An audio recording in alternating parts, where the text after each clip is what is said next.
You can support this show at patreon.com/ASA podcasting. Nom nom nom, good, good, good. The wasteland is a host of apocalyptic mess as the sole survivor wanders out about to see the rest.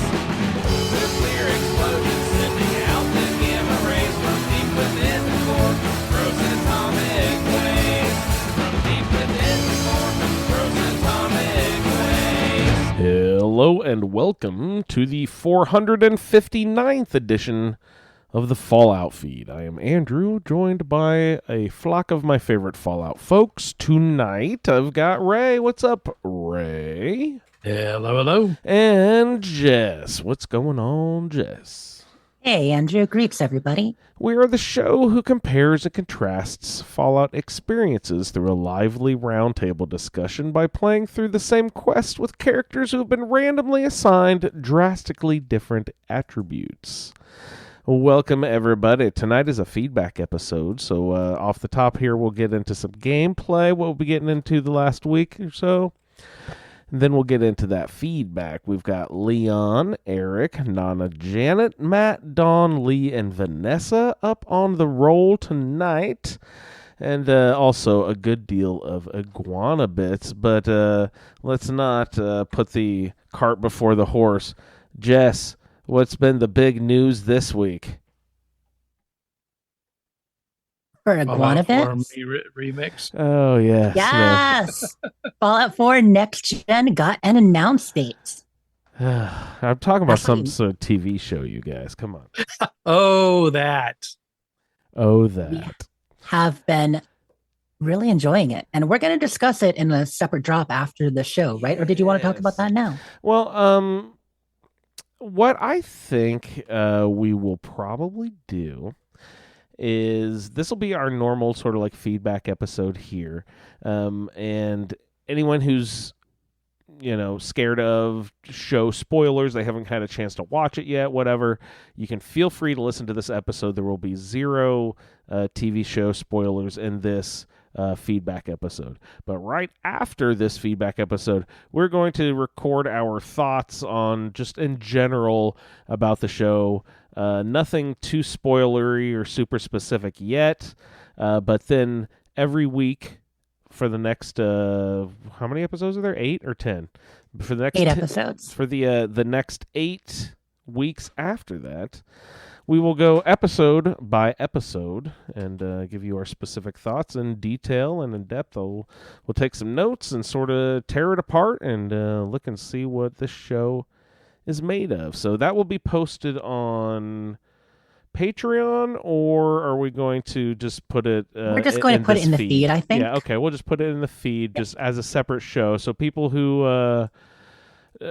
for some reason can't get to the show for a couple weeks or something like that, they can still listen to the podcast and don't have to, not listen to the show on account of that. So we will not spoil the TV show at all in the normal Not podcast at all. for a while. Now, for a while. At the end of this episode, are we going to talk about our high-level thoughts? Do you want to save it for the end so people can tune out then if they don't want to hear? Or Our what thoughts? our high-level thoughts on the show overall, like you were talking about? We will stop this file and start a new one to post. How about that? Beautiful. All right. Okay, so let's go ahead and roll into what we've been getting into this week. Ray, have you had a chance to play any video games? I did, and as I was making up my list, I realized that we're all in space. Space. Let's see. Starfield. Yeah. No Man's Sky. Are there any other space games? He was playing the old E.T. game on Atari, I bet, too, right? Yeah, my last trip to the landfill, I came across a little cartridge. Huge Yeah, a big old hole you fell into it. That's the most exciting game, E.T. I know it's has the reputation of being like the worst game ever played, but I remember just having hours of fun playing E.T. and not being able to get out of that damn pit. You enjoyed being blast. antisocial E.T. in your hole. Just in my hole, jumping around. Truth is, the game's better than its reputation given how quickly it was made and Of such. course, yeah. Um, I'm a little reluctant to mention it, but Uh-oh. there was one other game that I played. Another space game? No, it actually wasn't space. Oh, okay. But I played so little of it that I didn't count it as a game I played this week. Uh-oh. What was it? Stardew Valley. That's you don't gotta be embarrassed about that. What's I've never played it. What's it like? Um, it, it is, it's really short. Is You I haven't played So, Animal Crossing either, but for some reason I associate those two games together. They I sort went of to my similar? grandpa's house. I visited the town and talked to a fisherman, and then I quit. What brought this on? So after we were recorded the last No Man's Sky show, Baker and Jen were talking about it and said, "Oh, we should play." And I looked and I saw that it was on Game Pass, so I loaded it on the Xbox, and I thought, "All right, well, I'll check it out and see if this is something that I could tolerate." And so turns out no. No. That's hilarious. But So why I did have a why lot not? of fun playing No Man's Sky. What was wrong with It's I want to just call it Animal Crossing. It's not Animal. What is it again? Stardew Valley. Stardew Valley. Okay. What was wrong It's with not. it? It's not first person.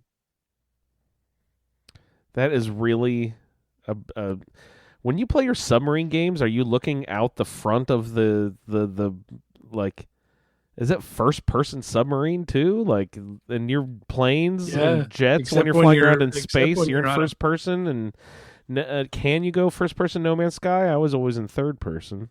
Yeah, no, you definitely can. Okay.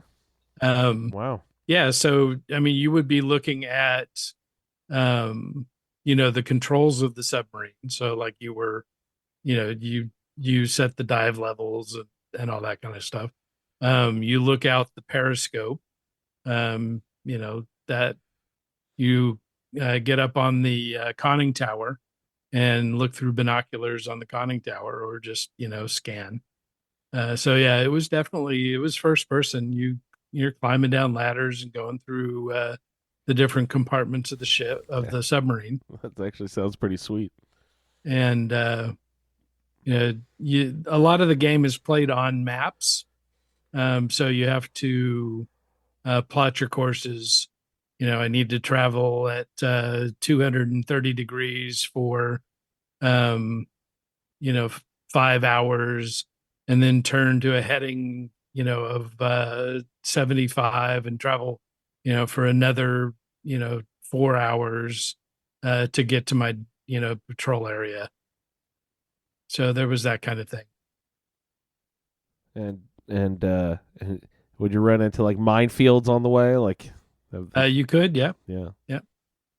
I always found those aquatic mines are awesome. Those marine weird balls Yeah, with and the submarine nets. Oh, I don't know A lot about of harbors those. have submarine nets. I assume they're much like shark nets, but yeah, that's awesome. So, yeah, that's why I had so much fun with it. It was a great game. I just, it got to the point where it doesn't play on any of the PCs that I have. I was gonna say, have they modernized it yet? Is there a new? No, I mean there's new versions of submarine games, but they're nowhere close to the Silent Hunter 3. Huh. I wonder why they haven't done. I mean, we have those 4, questions, 5, right? 6? Huh. Why haven't they remade Fallout 3 yet? We ask that every week. Some people think it's better just in the classic form. I have some old shareware games like that, Ray, that I put on computer after computer. But sometime around Vista or so, a lot of them just didn't it's work not- quite as not well. working yet. Have to run DOSBox or compatibility mode, and getting tougher and tougher. Yeah.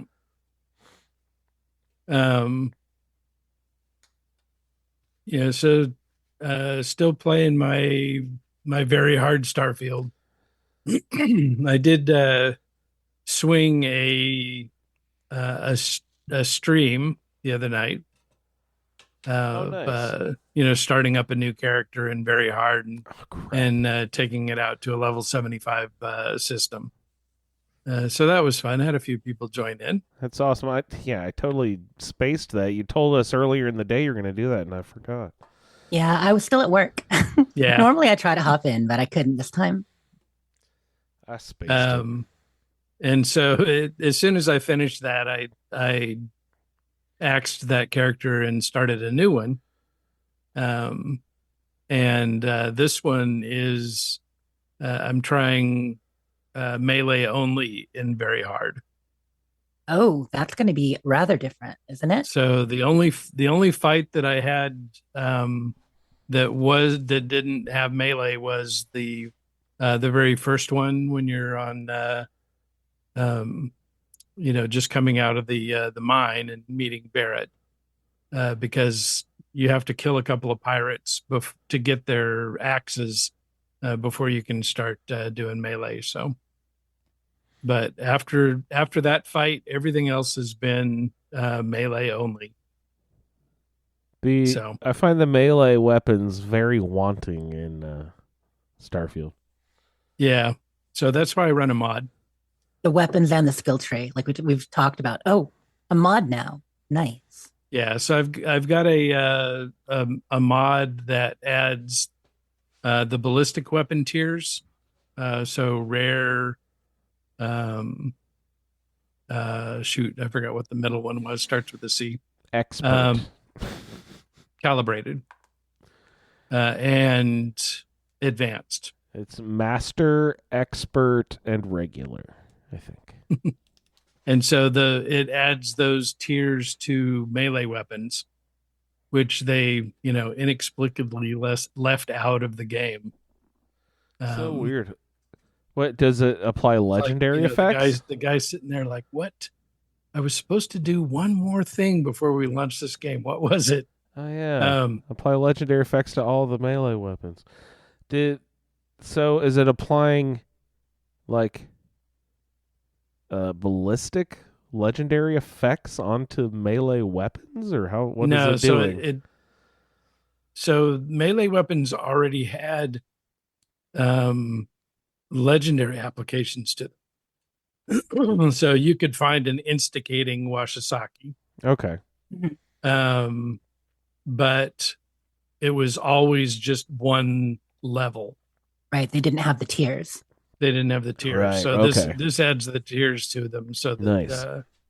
as you get higher, into higher level systems, you get higher level weapons.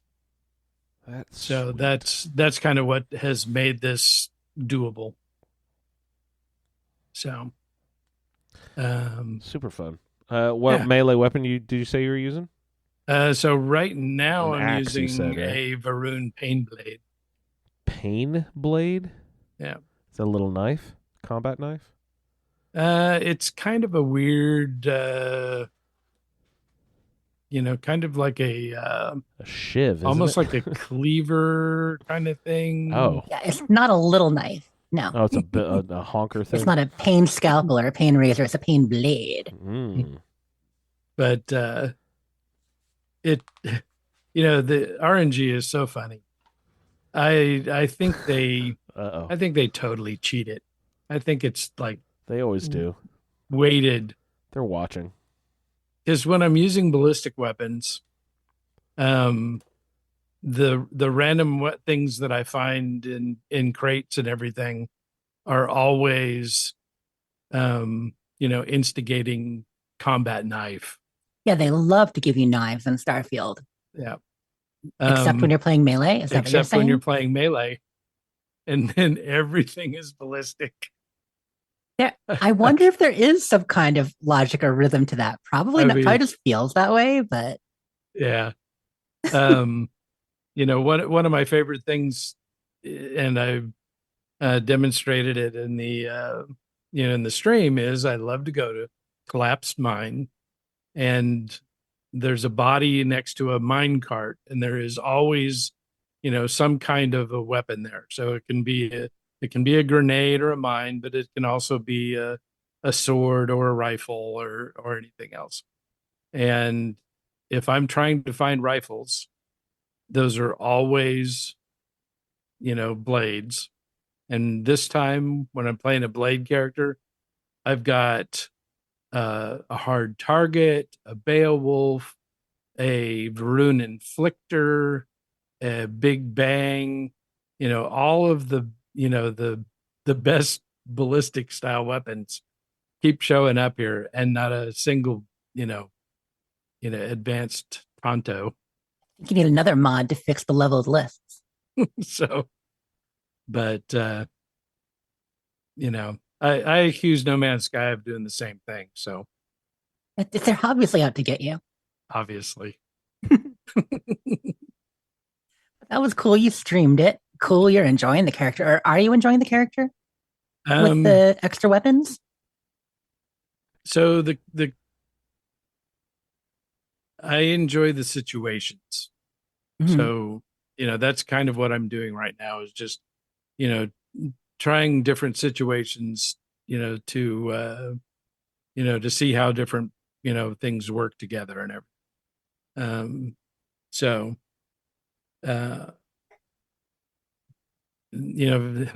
unfortunately, very hard is still not that hard. So, I got to keep finding ways to make it fun, because I like playing the game. Absolutely. Just like a lot of us, waiting for more content and stuff. And at least you have mods to play with. Yeah. And you can try all these different styles and playthroughs, but major slack, going a little slow for you. You got to make your own fun. Yeah. Yeah. And, it's, the mods that I use are really, I try, I don't want anything that's going to make the game too easy. I just want things that make the game less frustrating. Right, of course. Like the mod that fixes skills. So a lot of the skills don't work the way that the descriptions say they do, because of programming errors. And so modders have gone in and fixed those errors. Yeah, they have a lot of them. And Bethesda, to their credit, has fixed a lot of them over the last 4 patches. Yeah, too. and they're always in the patch notes. How they've, fixed this one or that one. Additive, multiplicative, times 4. Oh, this was subtracting. Yeah. Yeah. And so those are the kind of mods that I use, just to make things work right. Or, make them, more in line with the way the game was originally designed.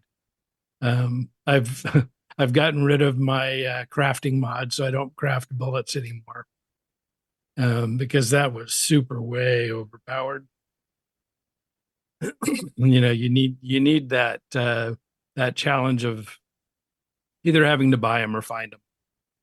And you're not using them anyway. So perfect. Yeah, in this playthrough, I'm not using them at all. But it's kind of a run and gun, but it's a run and slash. So it's kind of funny. Slash and dash. Yeah, I'm always making fun of the pirate character that comes running after you with with his cutlass raised high as you shoot him in the face with a shotgun. I laugh at that guy too, but you are that guy this time. I am that guy.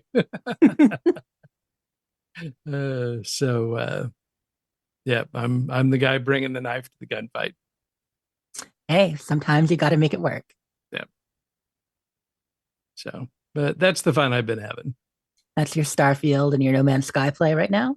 Yeah. Anything else you've been up to this week? Me? I'll ask for Andrew. Yeah.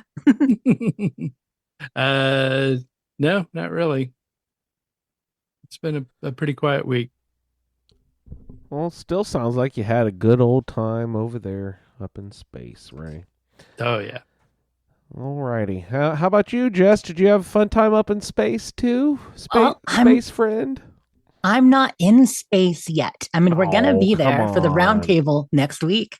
We're doing Mothership Zeta next. Oh, we're going Yeah. to the aliens. We are, but my play this week was definitively not. I mean, no more in space than everything's in space, given that we're on, a gigantic ball of rock hurtling through space at, hundreds of miles an hour, millions of miles an hour. Yeah. The sun is a massive incandescent gas, right? A gigantic nuclear furnace. Where hydrogen is split into helium at temperatures of millions of degrees. The sun is not. The sun is hot. The sun is not a place where we could live. But without its light, without its heat, we'd have no life to give. I don't remember, but No, I think we're here out. on Earth, there'd be no life without the light it gives, or something like that. Perfect. So anyhow, back to the actual gameplay, and not They Might Be Giant songs from the 1990s. That's actually a children's educational song from the 1950s that They Might Be Giants re-recorded. Oh, well, I mean, even better then, right? Yeah, I didn't know yeah. that it was. I guess I maybe did know that they had done it. I thought it was from like a children's book or something. Yeah, it was an old like educational song or something. They used to- But so in Fallout 3, I left the pit. I've just done some cleanup. What I actually did was head up into the northeast corner because I hadn't been in the northeast at all yet. So I hit Canterbury Commons, made my way up to the Republic of Dave. And I said, "You must respect the democratic process, sir." And he's like, "I do not respect." I'm like, "You must respect. If you don't respect, your wives will respect." So yeah, Dave went running off into the Deathclaw territory, never to be seen again. So that was exciting. But that's pretty much my only Fallout 3. I went up there to kind of clean up that quadrant a little bit. And because up in that area, we're going to start the Mothership Zeta next week. That's where I'm heading. I am too low level to face the Deathclaws myself still. I'm up to 13 now, I think. I'm a little low level to be doing it, but it's fun. It's good. Fallout 76, I did jump into a bit because there was some excitement this week, but mostly just running expeditions out there in Atlantic City. Did a couple. Doing stuff for the challenges. There's Mothman Equinox week. Mothman Equinox. And there's been a regular challenge to kill cultists at the Mothman Equinox. So I haven't done that many Equinox Yeah. events, but I showed up. What are you going to say, Andrew? No, I just said, yeah, like the daily Yeah. go to kill 10 cultists. I was like, oh, that'll be sweet. And it's like you go and you run around, you're killing all the deer, and then you like only get a shot, you kill 3. So you got to do the event 4 fucking times.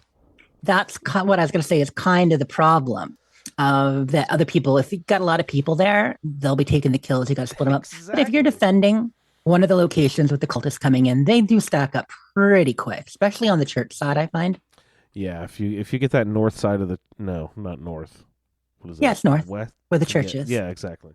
Yep. And the area up the hill a little Yeah, bit is right, good by for the- cultists. But getting that, and you don't have to do that daily to get your daily gold star, your gold star challenge, because you only need to complete 6 of them, and that's usually number 7 is kill the cultist. So Yeah. yeah. And But then it doesn't help when the people who build a camp right underneath that power, I don't know, Eiffel Tower looking thing there, that structure. They put up like their turrets and stuff, and they think they're doing you a favor by helping out, like to kill those. But really, either they don't spawn or they steal your daily challenge. They're either It's like- kill it's like, stealing, you they keep sons things of from bitches. spawning, Yeah. or they just kind of sit there and annoy you with the incessant, noise. Not a fan. Right.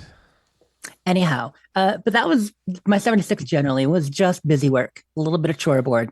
Not a ton. I think I'm rank 21 now. I was like 13 or 14 last week. So I did my weeklies and a little bit of dailies, got some pictures, and Fallout 3 was just that. So what I have been playing, and I won't belabor this with non-Fallout stuff for too long this week because we got feedback to get to, but I've continued to play Diablo 4. I've made it to level 30 now, explored a lot of the map. I'm really enjoying Diablo 4. Like I said before, it's a very classic action loot game. The battles are ridiculous. You're ridiculously overpowered. You are slaying hordes and mobs. We talked about Gauntlet for just a second before the show tonight. And when I was describing it to you the other week, I guess I should have realized maybe the best way to describe it is like modern Gauntlet. you know, Gauntlet as an RPG. Warrior needs food. Exactly. You're slaying hordes and hordes of enemies coming at you, going through the map, and yeah, so having a ton of fun with Diablo. That's what I've been playing a bit in my grind time, and I also played. This will be a little just recommendation. So I tend to play a small game every once in a while. This is a good family recommendation for you. You may have seen a game called A Short Hike. It's currently on Game Pass, and you can play it via cloud too if you do cloud play. But it's called A Short Hike, and it's about a bird, well, a kid basically, but everybody's animals in this. It's one of those who is out at a state park with his aunt, who's a forest ranger, and he's basically going to hike to the top of a mountain and has adventures on the way. It's only a 3 to 4 hour game, and not too bad on the achievements. Actually, the achievements they take most of the time. Some games give you achievements real quick. This one doesn't. But I think it's one of those games that's kind of fun for adults and kids both. So yeah, if you're looking for a fun game in Game Pass to play with fam, A Short Hike is really cute. I enjoyed it. When you say go on adventures, what do you mean? Well, it's really you're just kind of exploring the island in the state park. So as you collect golden feathers, you can jump and fly higher. And so you're doing platforming stuff, those kind of adventures. You're meeting characters that might ask you things like, oh, take a picture of this. Or, oh, hey, can you find me 15 shells? The kind of stuff that everybody gets. A little bit of a collectathon, but exploring and running and jumping. Very fun. Yeah. So I don't know what possessed. Actually, I do know what possessed me. It was a case where with the rewards, you got to play it with the way the system works now. You have to play a certain number of games each week. And like there's one for play a Game Pass game. And I don't just want to always like play the same thing. I could do it like Jerry. Hey, Jerry highly recommends Bluey, you guys. Okay, I think he got all the achievements in the Bluey game. That's that. It's not Blue's Clues, but there's another blue dog that looks almost exactly like Blue from Blue's Clues named Bluey. And Mo was talking about it the other day, and I was like, no, Steve, it's not on the show anymore. No, it's a different show, Dad. But he kept showing me. I was like, no, that's the dog. I was like, oh. Bluey's a cartoon. He's got a whole family. It's a fun kid show. But I was just teasing about the game. But sometimes you play these kids or family games to get a few achievements for the challenge, and sometimes they end up being really, really good. Nice. Good deal. There's nothing wrong. It's like when you discovered Mario back in the day. It's an all ages game, and it's a great time. I don't know about Bluey. I didn't play that one. But, I can't say much because I played the Peppa Pig game for achievement. So, well, shoot. You had a good old time, I bet. Exactly. But that was pretty much me this week. A little bit of Fallout, just a dash, getting ready for the Roundtable next week. And, a bunch of other stuff because it was a project week for me. With the show coming out, there was, a lot of excitement and people writing articles about this and that and a lot of talk about it. I did my bingo cards for the thing. That was my big project was for the last week. I'd been kind of trying to think up Fallout cliches and things you might see in the TV show that weren't going to be like super obvious, And so I did a big old list. I asked some friends if they had ideas and did a big old list of them and picked like 35 to put on bingo cards. I think a lot of our friends have seen it because I posted them up on Twitter and in the Facebook group. And a lot of people played along. So thank you to all the people who told me that they used the cards, they played along. Some people said that they got bingo in 2 episodes. Nice. Realistically, it took me 4 on the card I chose. But yeah, it was a lot of fun. I even got a little article written up on it, which was great. So it was what? Slow news day, but VG 24/7, one of the bigger video game sites that tends to do a couple articles a day. They're like, hey, do you want to play along with the Fallout TV show? Here's some bingo cards. So that was really, that was really cool to see. So that was my fun project. But I will tell you, job. I wanted to. You saw them, right, Andrew? I didn't actually have one open though when I was watching the show. I'll do that when I'm taking notes or something. I didn't expect anyone to. Yeah. I'm like, I don't know if anyone will use these or not, but if I'm making one, I might as well make 10. And the biggest reason for that was you. When we talked about it a week or two ago, you're like, oh, that sounds like fun. We should play it. You actually did it. compete. Right, because I was going to just do one card. I was like, hey, this is a fun thing. And you were talking about people actually playing. I'm like, well, in order to actually play, Oh, you you have need to have multiple variants. cards. Right. So that's really, it was because of you. I did a bunch of extra, and then I wanted to make them look like It's Pip no Boys. fun if everyone has the same card. You're right. Right. And I gave myself a headache just because making them. It was a lot of little I'm detail sure. work. Yeah. But How do they do that? All Is that it green. randomized, or do you just like shift each square one up and over, or like how do you randomize so after I it? made my list, I actually input it into a bingo card randomizer to randomize it for me. Nice. And it gave me 30 variations. And then I took that and I put it into my framework and did it all. Very cool. Yeah. So it was a fun project, but that was probably my bigger thing beyond games this week. And then, of course, watching the show. Yeah. Oh my God. Anyway, that was me. How about you, Andrew? What were you up to this week? It's just lots of shelter, of course. I've got about E7 outfit last week, 10 days ago now, something like that. So I've been cranking out the special guys out there trying to get the XP up, get to level 50 to get the max out dwellers. I've only got one that is returned totally maxed out. 2 is on their way home. 3 is on their way back from trip 2, and 4 is out now. But what I have found is that in regular mode, you could give your person 25 stim packs at level 1 and a nice weapon and a pet and send them out, and they would have plenty of stim packs and they would come back at level 50.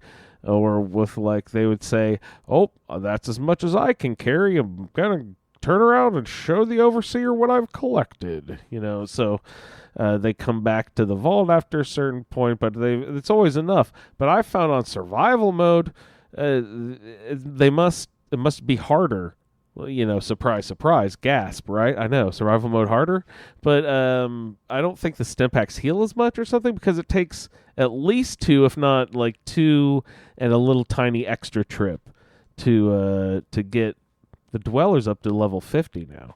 You might need the Endurance 8 outfit if you start grinding for that. Exactly.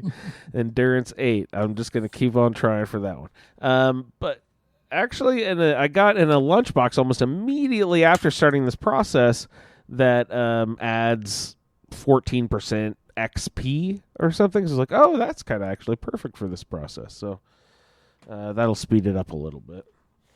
I have to give big props to Lee in chat for his comment. He says, Andrew, you live a very... I knew it was coming. I was trying to get the quote in before you did it. Oh, sorry. Andrew leads such a sheltered life. I never want to leave the shelter.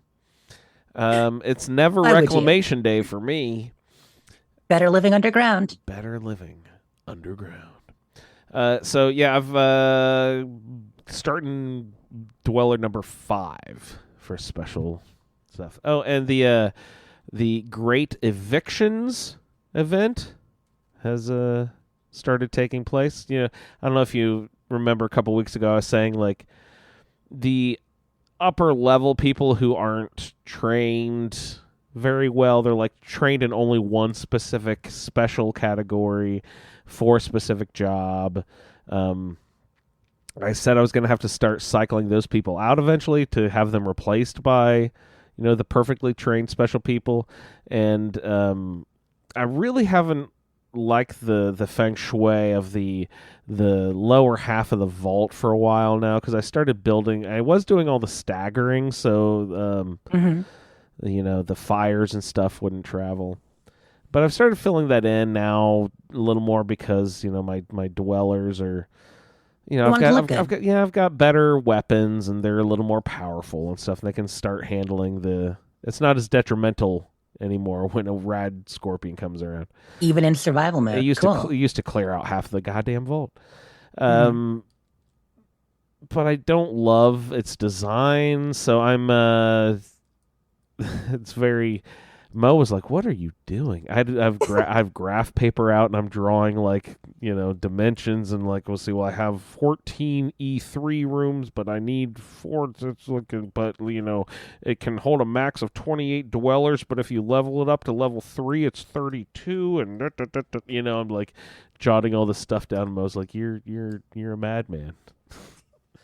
So I'm in the process of designing a major overhaul for the vault, which I need to move around the living quarters, and in order to do that, you actually have to kick people out, because if you have 200 dwellers, they're like, you can't destroy this room because you have this, so you have to start kicking people out in order to delete the living quarters. And so anyway, so are you making them compete for their lives, some kind of Hunger Games or what? I'm actually picking it's a Logan's Run scenario here. Oldest fair. out first. You turn 30 years old, hit the bricks, or hit level 30, you're gone. Anyone who has, I started with the highest level, lowest specials, if that made sense. You know what I mean? Like, this is a level 47 who's only trained up to level 7 in strength, but really nothing else. It's like that person's in strength. I can replace them with, my special number 1 guy who just got back from leveling up to level 50. Now he can replace that person. That person gets evicted, and you can. You should have hit the books a little, Chet. Be a little more well-rounded. Yeah, sorry, bud. Right. Sorry, bud. Not his fault. He was early in the vault. He did not know. But now you're evicted, sir. It's really sad to see them like kind of, leave the vault. They have like a suitcase that's not packed well. It's like got little things hanging out of it. They got like a sad look on their face, and they're kind of limping and slowly dragging a foot. Very sad. It's really super dramatic. Super dramatic. And that's what I've been up to this week. And just doing, dailies on 76. I've been hammering those out. Any thoughts on those? I'm still trying to figure out how the rewards thing works. Like, because I've got like over 1,000 tickets, and I'm like, I want to buy this stuff, but I'm like, I can always go back and buy it later. Let's just sort of sit and figure out what the system is before I just go and blow all the tickets on stuff. Mm-hmm. So I've been cashing it in on the obvious stuff that I would get anyway, like the 5% boost, the 10% boost, stuff like that. The any atoms and or legendary cores.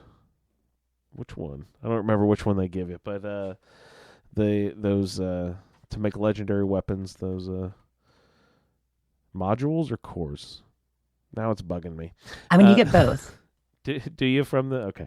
But no, it's the cores I think that you get there. So, you're gonna love this. But a friend of mine made a season pass rewards calculator spreadsheet. Okay. I know how much a lot of the community loves spreadsheets. Can you get everything? Yeah. You can actually use it to do the tick box to reward all the items you want to get, and it will tell you how many points you need to earn, how many tickets you need to earn to get the items that you would like to get. It calculates it for you automatically once fun. You check the boxes. Yeah, so I'll make a copy of it, and I can share that with the community. It's a good time. It was put together by someone on Duchess Flame's team. You guys know I often recommend her website for how-to guides and stuff like that, duchessflame.org. And she and some of her team put this together. So That's good times. Great.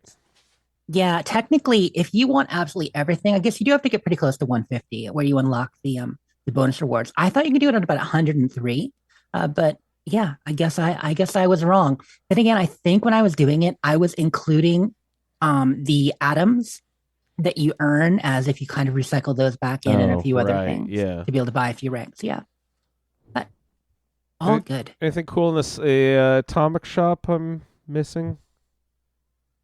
Oh gosh, probably a couple things. I don't have it up right now. Okay. I do have a number of free items to go over when we get to Iguana bits, though. All right, sounds good.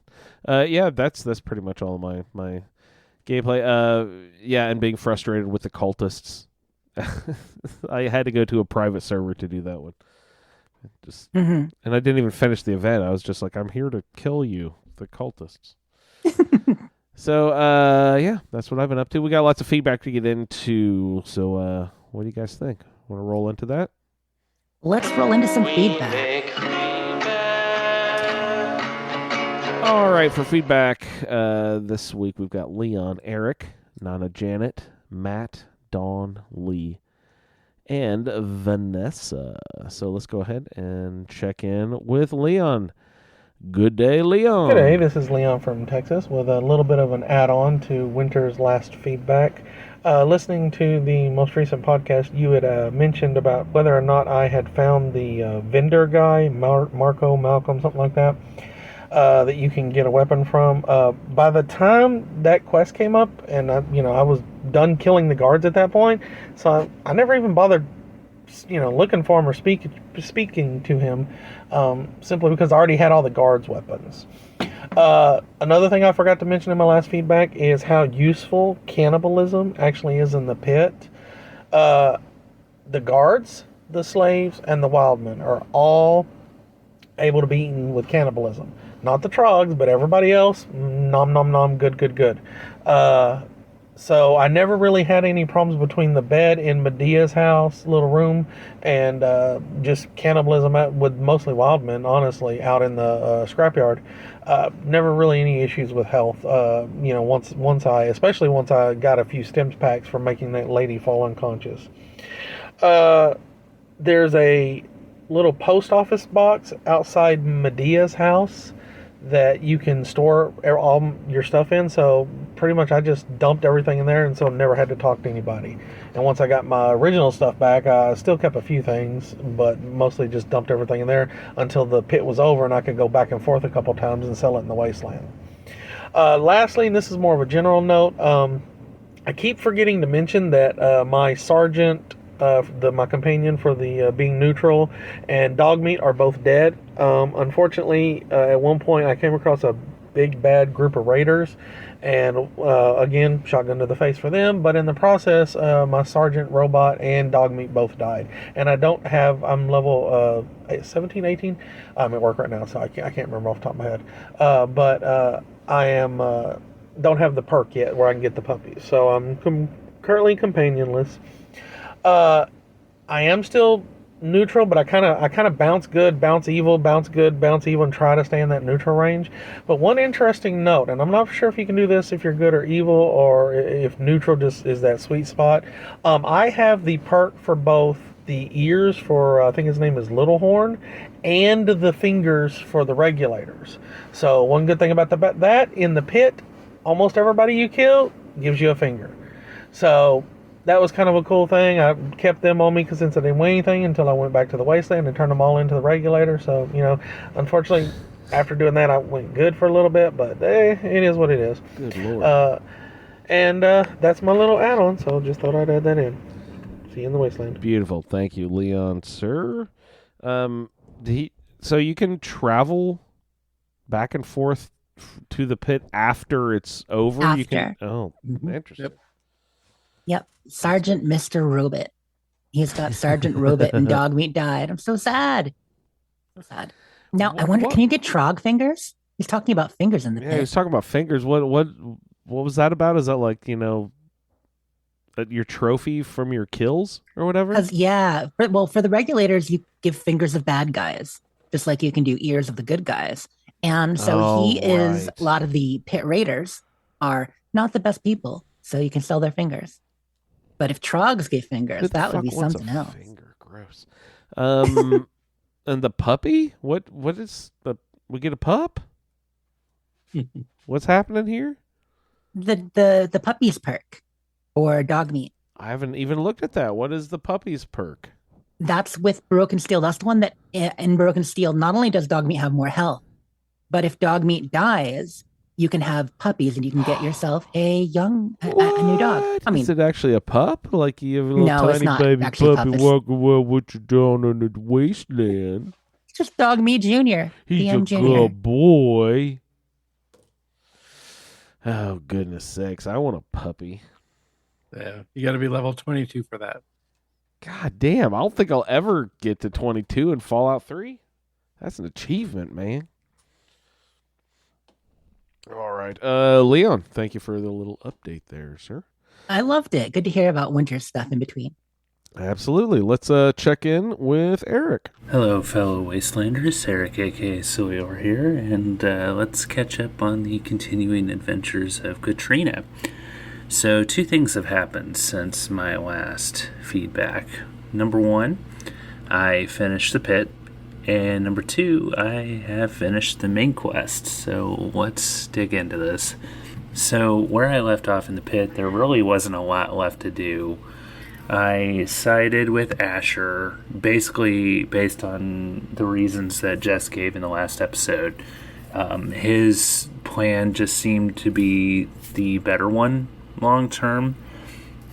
But like she said, that's if he follows through on what he said. So I sided with Asher and then left and immediately walked into the riot with these slaves. And I found Medea, and she pointed me in the direction of where Werner was. And I was able to talk him into leaving and not putting up a fight. So that was really it. I made my way back to the mainland and got the quest to go back to 101. So I went back to 101 and only had to kill the one guard that was there on the way to the overseer's office, and I was able to talk him into stepping down, saying that the vault really needs to open so it can survive long term. And that was the end of that. So I made my way to Vault 87 so I could find the Gek and talked to Fox, met up with him. He joined my party, got the Gek for me, and then you get kidnapped by the Enclave. So I'm running around like a chicken with my head cut off, not knowing where to pick up the bobblehead, but I eventually did. And I was able to talk Eden into shutting himself down and destroying the Enclave base. Of course, Colonel Autumn tried to undermine his authority and kill me, even though Eden told them not to, that I was a guest. But you know what? I was able to take them out just fine. So yeah, the Enclave was done. So I made my way back to Project Purity, and Fox was with me after I destroyed the Enclave, and everything went down there. Now, here's one thing I never understood. Fox is immune to radiation, yes? So why the hell can't you send him in to start up Project Purity and release all that radiation in the room? It just doesn't really make any sense to me. If you try to get him to do it, he said that it's not his place and it needs to be you to do it. But he's the only one that can go in there without really having any negative effects. It only makes sense, but whatever. So after the screen goes through, it shows the end narration, and it shows the shot of the Bible verse and a heart-wrenching picture of yourself and your dad, assuming that you're dead. The screen fades to black, and if you have broken steel, you wake up in the Citadel with Elder Lyons kind of going over the events of the last couple of weeks, and Sarah Lyons is still unconscious. Now, can anyone tell me, if you continue with Broken Steel, does the game have a hard end after that, like it would if you didn't have Broken Steel? I've never played it, so this is all new to me. I do want to continue with it, but I don't want to get to a point where there's an end to the game. So what I did do was run around again like a chicken with my head cut off, trying to find I almost said Arkham, Arlington Cemetery, so I could get the Luck bobblehead. And that was really frustrating because there's no easy way to get to Arlington Cemetery unless you know which subway tunnel to go through. And I didn't, but one of my viewers did. Thank you, Shane Baconstrip. But yeah, I eventually got there, and it was interesting because the building that it's in has a shrine to Lincoln in the basement. So Anyway, that's what I've been up to, so I will see you all in the wasteland. Very nice. Thank you, Mr. Eric, sir. What was his question about ending the game? Is there an end cap depending on how you play? Bethesda did not make that mistake twice. Now, I say mistake. It was a deliberate thing, making Fallout 3 as a true successor to the Fallout games, and the original ones did end. When you hit the end, you walked in the distance and the game ended. That's how it happened. So it was a deliberate choice, but it also wasn't usual for them. So no, Broken Steel, you finish the quest line, you keep playing. It's been a little while, but yeah, I'm pretty positive. I'm sure that I did Broken Steel before doing other DLC when it comes to the actual order I've done them in the past. So there's that. Also, he brought up the whole Fox conundrum. And let me put it to you this way, Solior, in Fox's own words, if I recall. I'm sorry, my companion, but no.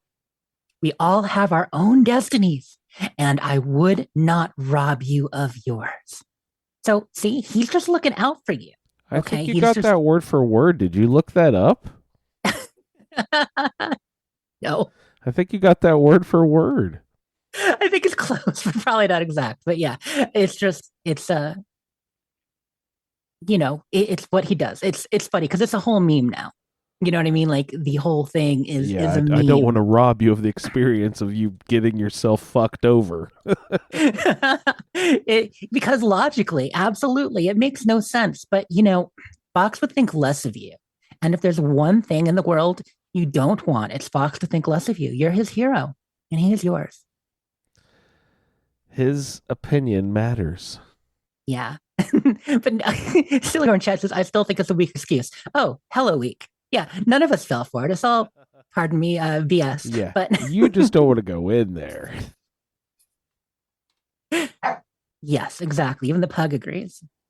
Boof. What else did he bring up? I thought it was cool that he went and finished up the main story, did 87, got Fox and all that. Stomping with Prime it's a lot of fun in 3 too. It really is. Not quite as intense as in Fallout 4, covering all that territory. Is it awesome. Possible to play from the other angle and destroy Prime? It's not, is it? You have to play on that side. Oh, yeah. Can you imagine? Well, yeah, that's how I play Fallout 4. Actually fighting Liberty Prime. But we don't actually fight Liberty Prime in Fallout 4 if we choose another path. Not really. Not really, no. That would be cool, though. But it is awesome. I don't remember the circumstances or what it was throwing at. There was some airship that Liberty Prime was throwing nukes at. Like, I think it was throwing it at the Pridwin for some reason. I don't know if the game was bugged. I have a picture on one of my home screen pictures on the Xbox of Liberty Prime throwing a nuke at something. Regardless of whether it was a vertibird or the Pridwin, Liberty Prime should not be throwing nukes at those particular items. Well, do you remember the time, and I mean, how could you ever forget, when you had 4 or 5 Liberty Primes with you to defend the airport with the Brotherhood? That mod's redonk. That's so much fun. Yeah, we're playing Jaegers and Kaiju over here. That was a good time. That's pretty brilliant. I was telling some people about that just the other night, that you had that follower mod, and it was a mess trying to watch that. Got myself into some trouble pretty quick. Can you imagine going into a door, going inside with those guys? Come on, everybody! I mean, you walk in, it's just all their shins from their knees down. Oh, good times, good times. It was good times, for sure. All right. Let's continue on with our feedback. Looks like Nana Janet has called in. Hi, Nana. Hi, Fallout Feed. It's Nana with our Fallout 3 DLC playthrough with the quest Free Labor. So you go, you listen to the speech, You do the fight in the arena, and then you get to go uptown to meet Asher. Decided this time that I would leave the baby behind and see what happens. So what you do is you go outside and all the slaves are there, and you have to fight the slaves because Asher now wants you to kill Werner in the steel mill.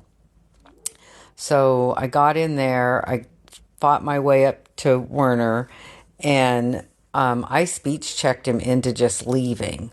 So then you go back to Asher, and he says that now they can turn the pit into a real city where they won't have to have any more slaves and forced labor, and the city can grow and people can just come there.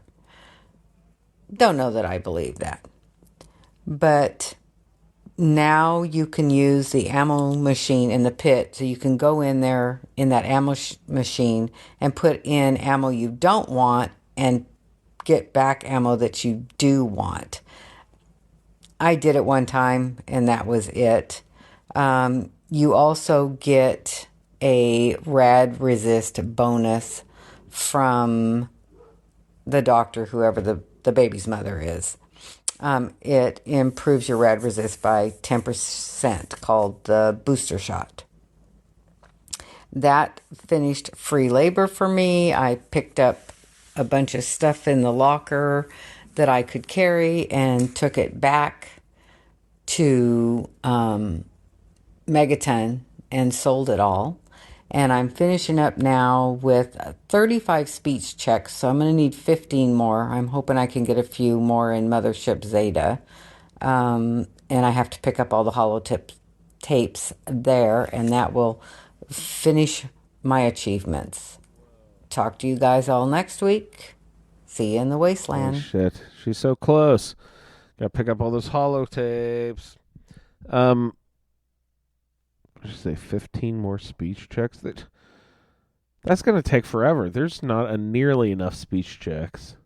I don't have the Hack 50 terminals achievement in Fallout 3. It's that an elusive 50 terminals. Yeah, it's an elusive achievement because there just aren't that many. Yeah.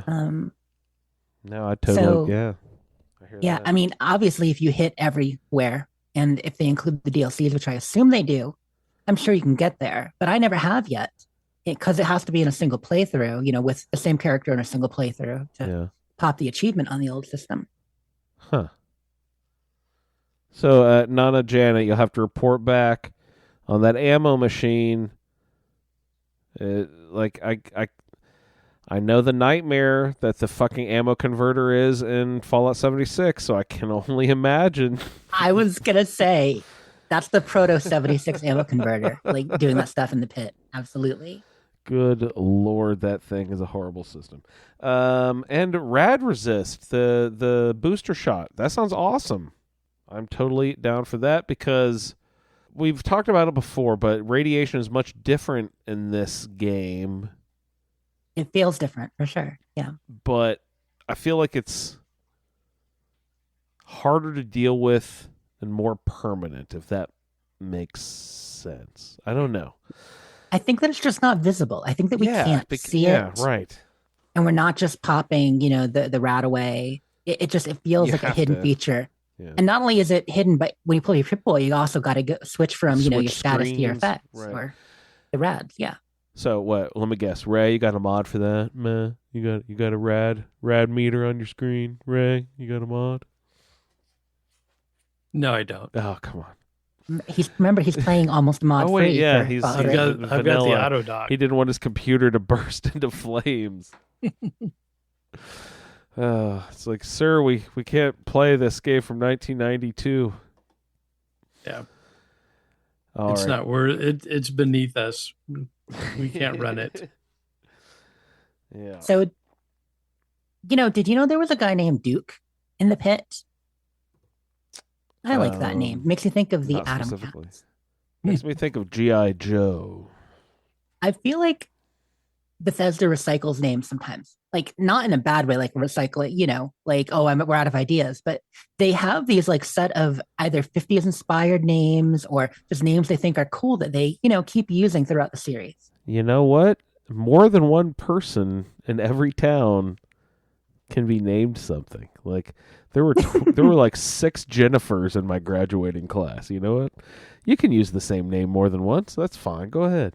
Yeah, as a Jessica, I feel that. No, absolutely. Yeah, were there lots of Jessicas in your age group? Oh yeah, it was a very popular name. Yeah, lots of Michelles and Jennifers in our grade. Exactly. Yeah, Michelle Jennifer is right up there. But yeah, Duke is a good one. I'm thinking about that. I don't think we saw another Phaedra, and I also don't think we saw another. What was that guy's name? Wait, who was Duke? Was he in the Atom Cats in Fallout 4? Yeah. Okay. Yeah, I think Duke was actually the guy that you would find wandering around in his power armor. Right. I've accidentally killed him before I knew who he was. Yes, I remember that. Yeah. He's all like, "What's up, Jack?" But there's only one O-Dog, and I think that's something we can all take away. That there is only one O-Dog in the Fallout series I'm aware of. Oh, which O-Dog? O-Dog Johnson or O-Dog Simpson? O-Dog Smith. Beautiful. All right, Nana Janet, thank you for checking in. Always good to hear from you. Let's go ahead and see what Matt has been up to. Hey there, Fallout feed. This is Matt, Calm Horizons on the Discord, and with me again, I've got my son. Say hi, Nikki. Hi. And hi, Nikki. all right, so we're going to be doing Sterling's Adventure Through the Pit Part 2. So as I alluded to last feedback, I had played a little bit further and had gone and talked to Asher already, and didn't have any idea until then that what the cure is stealing a baby, and I'm not stealing a baby. So I walk out of there, but then all of the pit slaves are hostile to me, and I'm not killing slaves. So I was definitely, stuck, and I decided, all right, I'm going to reload a previous save and figure this out. And so I ended up having to reload to back before the last arena fight. And so I got into that fight again, and for whatever reason, this time it was an absolute breeze. Like, I don't know what happened, because the last time I barely got through that fight. This time, same setup as everything. Nothing changed, but I just completely cleared it. No trouble. So, great. Then I decide, instead of going immediately to talk to Asher, I wanted to go ahead and get out into the steel yard and pick up the ingots for all the stuff, because, Ray was talking about the... in particular, the man opener and the mauler, because I'm a melee guy too. Melee and big guns. And so... Man opener. Yeah, I love that. I love that pun. Anyway, so I follow a guide. I go and do all of that. And, part of getting that is also getting I think it's the bombshell armor, which plus 2 big guns. So that's great. Also, out there, I found a bunch of flamer fuel. Also great. So... Because you use flamers. So then I go to Asher, and I don't pick a fight in the conversation. I let him walk off, and I go into his room, and I shut off the turret, and I steal from his vault, and then I go, and then I steal the baby. And of course, Sandra, I think is his wife's name, something like that. She goes hostile, and I got my flamer, and with the armor, I'm now 100 big guns. And so... I do an absolute ton. Oh, I also have Pyromaniac. So I do a ton of damage with this flamer. I just destroy things. So she goes down in like a second, and the rest of the raiders in the tower, no trouble at all, killing everything very easily. And then something obviously happens, because this is a story from a video game. So I get out, and now I'm supposed to make it back to downtown, and there's so many raiders, and like I'm doing great on damage, but there are so many raiders to fight. There's just always more coming around the corner, and I make it. But like Will was talking about how hard this fight was, and he said he had to take like 15 stim packs. I had to take more like 30 to actually survive back to downtown. But hey, I do, make it to downtown, talk to Medea, go to Werner, no trouble with any of that. Now I'm supposed to go through the power plant to shut off the lights in Uptown. So make it to the power plant. I've still got my Chinese stealth armor suit. My stealth isn't great, but it's like 60. And with the stealth armor, that makes it 75. So, pretty good. But I also don't trust that I can just sneak past all the trogs. So I make it through there, or I make it into there, and there's a ton of trogs. And I am noticing that they tend to be clumped up in rooms. And so clumped up, and I'm sneaking, so I just do a VATS grenade and a sneak attack critical grenade in the middle of a bunch of trogs, just kills them all. So like 1 or 2 grenades clears the room completely, and I move on to the next room and do the same thing. So that worked great. Make it through to the end, and you get out in Uptown, and Asher's there. I should have killed you when I met you, or whatever. And I got my flamer still, so I took care of that. Got his power armor. Is there going to be some big climatic event soon? No. The Chogs all come out, and they go and kill all the raiders, and I'm still sneaking, so they don't see me. And so then I can make it back to Uptown with no hassle at all, or not Uptown, downtown with no hassle at all. And Werner says, all right, so we're going to do whatever. Like, I don't even care. I hate this place. I hate these people. I wouldn't be sad if, like, Ray killed everybody. That works for me. I didn't, but, like, good job. So I leave as soon as I can. Good riddance to the pit. And I even said in the Discord that, the first thing I did when I got back was fast travel to Megaton. And as soon as I hit the city, my first thought was, man, I miss Moira. I miss somebody nice who's actually happy to see me. Like, God, the pit was terrible, and I am very glad to have it behind me. But hey, it's done now, and I have some fun new toys, and I'm looking forward to I the wouldn't really next call them DLC. toys. Toys for me, not toys for them. Anyway, yeah. See you guys in the wasteland. Say goodbye, Nikki. Bye. Don't point those toys directly at your own eye. Point them away from yourself. All right. Thank you, Nikki and Matt, for checking in there. I like that he I'm still stuck there. I haven't played since last week, so I need to still get out of the city there. I want to use his method of staying and sneak, see if the trogs will just bypass me. I need to check in where he found all that goddamn flamer fuel, though. He said he found a bunch of it. That is something I still find very much in short supply. I got a big gun roll, but I shoot 5 times and got to switch back to my rifle. Yeah, flamer, you definitely have to search for some fuel. There was some there, though. I remember stumbling across a decent amount in the steel yard. I'm not sure where else there may have been. Yeah, it doesn't matter. I still need more. It doesn't matter how much is there. It could be 100. What increment does that come in? Fuel. It's not rounds. 100 shots. I don't know. Canisters. 100 Liters, canisters. But I mean, we get a count. 100. Whatever. Never mind. Yeah, it still gives you a count, and you also get some in the hole when you fight the guy with the flamer. You can get some in that fight. But yeah, it's tough. You have to diversify your heavy weapons. And Solior says it sounds like him in 76 with the Holy Fire. Yeah, absolutely. I just want to use my flamer more, and I just can't. And let's see, what other big guns have I found? I don't even know if I found let's see. Have you built the rocket launcher? No, I am missing one component. I forget what you need to do that. Yeah, I remember accessing a workbench. Last time I played, I accessed a workbench. I was like, ooh, rocket launcher, sweet. I'm going to build the thing. That'd be great. And then, I couldn't build it. It was like, fuck. But yeah. I'll have to look up and see what it takes to make it and how hard it is to acquire those items. A couple comments for Matt. Yes. First What's of up, all, Matt? It's not a competition, Matt, okay? Just because you use more stim packs than Will. Yeah. Doesn't make it any I worse. used 40 stim packs. Na na na na boo. I drank blood packs to get out of there alive. No, but yeah, it sounds really hard when you guys took the dingo route, stealing that baby. Um, the raiders are a lot tougher than just escaping the slaves and leaving them to their own devices to be killed by said tough raiders. She says the dingo route. Anybody still get that reference out there?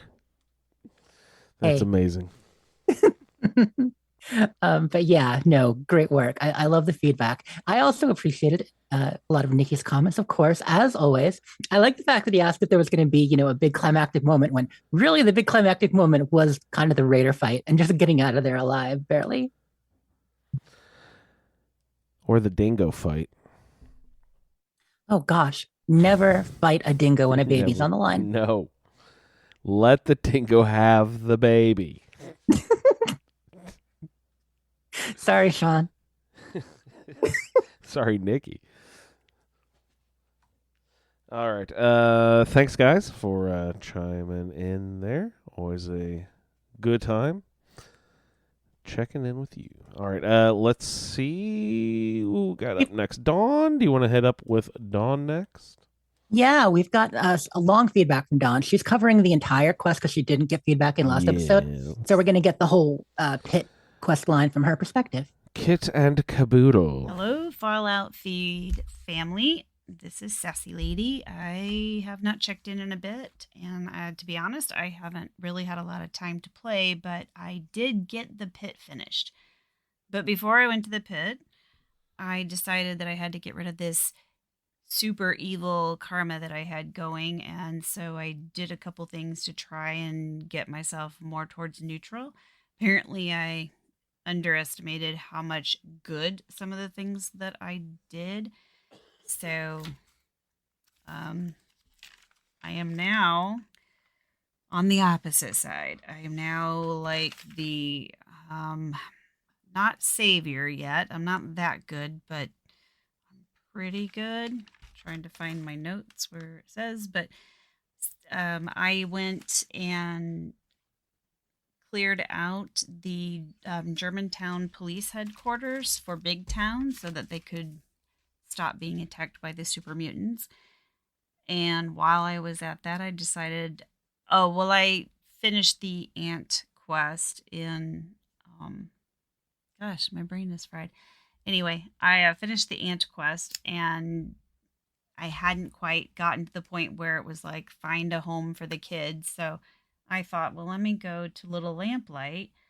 And I know it's not like the best place to put him, but I decided that's where I was going to put him. And I had to go to Little Lamplight, so I had a foothold there. So I went ahead and did that, and that took me to Paradise Falls, where I saved the poor little kids that were enslaved there and set the other slaves free, and of course had to kill all the slavers, which then tipped me way over with my good karma. Now I am urban legend. So I'm wonderful now. And I forgot that there was like romance options or something, because apparently Buttercup, whatever her name is at Big Town, like hit on me. So that was fun. Oh, sweetie, you're not special. She hits on all the cool kids. I'd done enough good and had like needed to lay off on that stuff for a while. I actually She's a cool kid, at least. Didn't really mean to, but did. She hits on everybody. And since I was at Little Lamplight, I just went ahead and did the whole Vault 87 thing, which basically took me to the end of the game. Main quest, anyway. So I did finish that up. I did the part where I got Fox. I went to Eden and told him he needed to back off, and I took the FEV, but I wasn't planning on poisoning the well, so he ended up destroying the Enclave, and Fox and I got out just in time. I actually did get hit in the head by something flying in the air, but it didn't hurt me. It was great. So after we did all that, and then we went on to the I did the whole thing. So yeah, we went on to the water purification plant, went through that, and I had Fox with me. So again, like I did the first time, I was like, yo, my dude here can withstand radiation. let's have him go do it. So even though the game makes you feel like a jerk for doing that, I'm but I sorry, thought, my hey, companion, to rob but you no. of fucking yourself so Fox took in care the of face. us. I woke up in my coma from my coma, whatever. And then I just went about, I don't know, bebopping around looking for some bobbleheads, doing random things. I decided to collect the Lincoln memorabilia for some random reason. I don't know why, I just did. So I went to the Museum of History, went through all that stuff, and tracked down the Declaration of Independence. I made the choice this time. I don't remember having a conversation with Button Gwinnett. So I think I just killed him, or he got caught up in the fray when I killed his little, I don't know. I think I killed him the first time I played this because I don't remember talking to him. Or maybe I did. I don't know. I think I just took the Declaration of Independence. Like I had the original. I didn't do a forgery. Well, I talked to him this time and I enjoyed the conversation with him. And I was like, you know what? These people over in Rivet City, they're not going to know the difference. So, hey, let's make a forgery and we'll pass it off as the real thing. So that's what we did. And he was happy and I was happy and I took it to Rivet City and that guy was happy and I made some caps and all is well that ends well. So from there, I went ahead and I'm pretty sure, I'm trying to check my notes, but I've got some other. Let's head to the pit. Here. Yeah. Yep. So from there, I went to the pit. I knew it. What level was I then? I think level 18 when I went into the pit. And it's funny because when I found Werner, Dogmeat was at home. Dogmeat was in the house. And Werner said that my filthy dog could not come. And I'm like, my filthy dog isn't here. So just relax, man. My So filthy we dog is go cleaner to than the your pit. butt, Werner.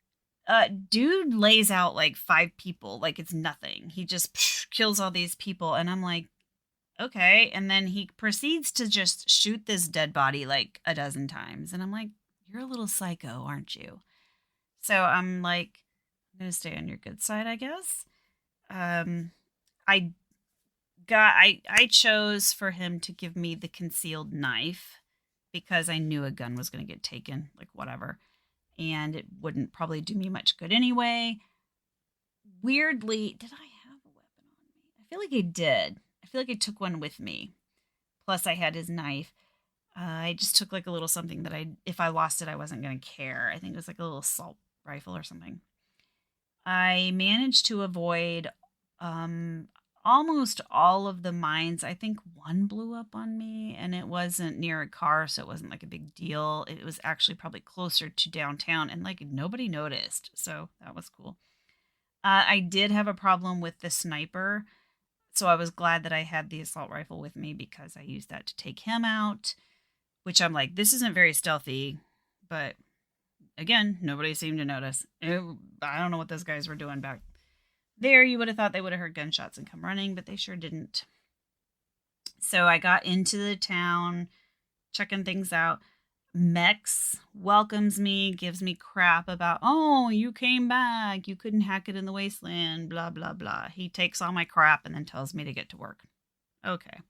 He throws it in a safe. Sure, bye.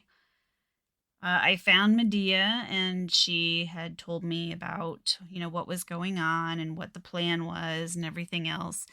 And then the soldier barged in on us and she says, oh, she's the one who's doing the trog job. And I'm like, great. I don't know, whatever this is. So I go and do the trog thing.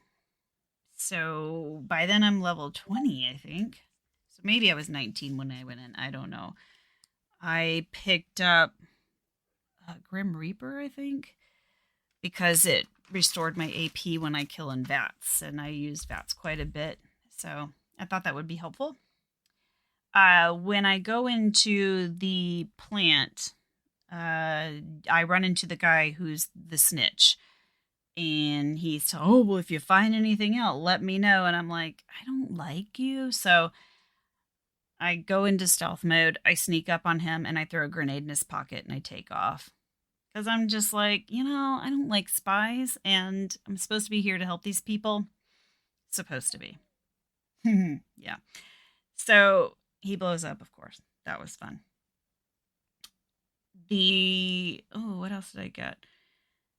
I got all kinds of stuff there. This is just notes. The infiltration deck. I don't know what I'm reading here.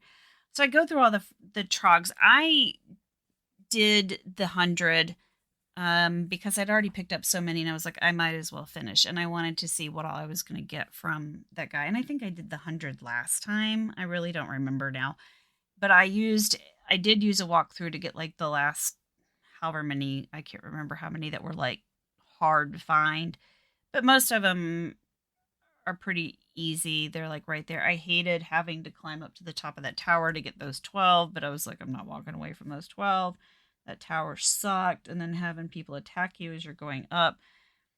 I'm afraid of heights, and it affects me in the game as well, because sometimes the graphics are so good that like going up isn't so bad. Going down is awful.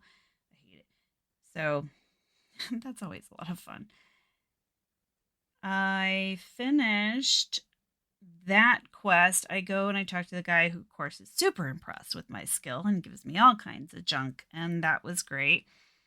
And then I go back to Medea, and she tells me that, now I'm going to go be a pit fighter for them. And she's going to sign me up, whatever. She volunteers me to do this while Asher is talking to the crowd and the group. So, like, okay. So I go to this pit fight, and the lady there is telling me that, you just have to avoid these radioactive barrels. And she's telling me about the guys I'm going to fight, which I didn't have any trouble. I had a flamer. I guess I got that from doing the trogs and stuff. I think I got that. And then so I had the flamer. Yeah, and I wore the gamma shield armor and the filtration helmet because it gave me rad resistance. It was like 15 rad resistance with the gamma shield and like 10 rad resistance with the filtration helmet. And then I was doing like 66 damage with the flamer. That was what those notes were about. I picked up the Deathclaw gauntlet from somebody and some other weapons that I used to repair and better other things. But I think I got that from the second set of people that you kill. I think they were the toughest. And I think a lot of other people have said that too, because there's two of them, obviously. And you've got one who's like beating on you with melee, and you got the other one who's like trying to melt you with his flamer. And I'm trying to melt him back. And it's kind of like, this is not probably the best way to go about this, because I had a flamer and then he had a flamer. And I was like, are we even doing anything? And of course, I got this guy like trying to get me with this Deathclaw gauntlet, and I'm like, holy crap, one of these have got to die. So I go after Deathclaw gauntlet guy with my flamer, trying to avoid the other guy, and then I go after him and, get rid of the two of them. The third guy, who's you would think would be the roughest, was actually pretty easy. That surprised me because I thought they would get progressively harder. And I didn't really have any trouble with rads. That was nice. Because I tend to like sell my radaways because I get too many. And of course I didn't have any for this because you get everything taken away. So I was kind of worried. I did pick up what was on this lady's table. I didn't realize that she like cleared your rads in between rounds. I don't know why I didn't catch that, but that was pretty cool. So I win this, and it's time to go meet Asher. And I go through I just like talked to some guys on the way and picked up some loot and whatever. So I meet him, and he's on to the fact that I am supposed to be a spy. And we talk, and I'm like, nah, dude, no. Yes, I'm a spy, but I think I'm kind of, getting on your side now. So he relaxes with me, and he invites me to meet the Cure. Meet the Cure. That's interesting. Meet the Cure. Robert Smith. Well, I find out that the Cure is a baby. And that baby, Marie, was born with natural immunity to these regional mutations. And her mother, Sandra, is trying to work on a way to solve the trog problem. Even if it takes time, because they're going about it the right way. They're going to, make sure that the baby's not harmed. And all I could think about was like The Last of Us. I know, different game. Like we know that in The Last of Us, she's immune to this, disease that's taking everybody over, and that they want to make a vaccine from her, but they're going to kill her basically. So, because they have to take her brain to do this. And all I could think of is, well, what's going to happen to Marie if I kidnap her and take her to this resistance? I mean, what are they going to do to this baby? Whereas I know in time, these people are going to heal. They're going to find a way to help everyone without harming the baby. So, of course, I change my stance and I'm like, I'm not kidnapping this baby. I just couldn't bring myself to do it. I even gave her teddy bears that I'd picked up somewhere. I was like, well, I was going to keep these for my collection, but you're so cute. Here, have them. Of course, I got paid for that, but that was beyond the point. I didn't ask for the money. So, of course, that starts a big old riot. All the slaves are revolting. And of course, I have to fight them now because they're like, you were supposed to be on our side. I'm sorry. I changed my mind, and unfortunately I didn't get a chance to really explain that to you. I go back and talk to Medea. She tells me where, what's his name, is holed up. Oh, I had more notes. Yeah, so Asher promised to rebuild this is my notes. Oh, Asher promised to rebuild without slaves and enforce labor once the cure was in place, because he believed that would be the way that it could be if they didn't have to bring people in as slaves to work the factories and things, that they would have actual, their own population that wasn't dying off all the time, and they could have a sustainable population. There would be a way to rebuild the way it was supposed to be. Like, they would have an actual city, they would have actual government, like whatever, like everything would be the way it was supposed to be. And I believed him, and it could be a bunch of crap, but I believed him. And so that's the way I went with that. And of course, that gives you access to the ammo press, and I got a medical perk. But he said he wanted to make the pit a better city for his daughter and for everyone else. And I believed him, even though the game tried to make me feel bad. I don't care.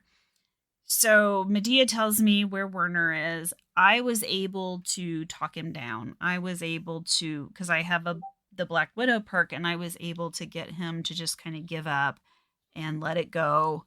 And he did. I was able to convince him. So I didn't have to kill him. I kind of just was like, eh.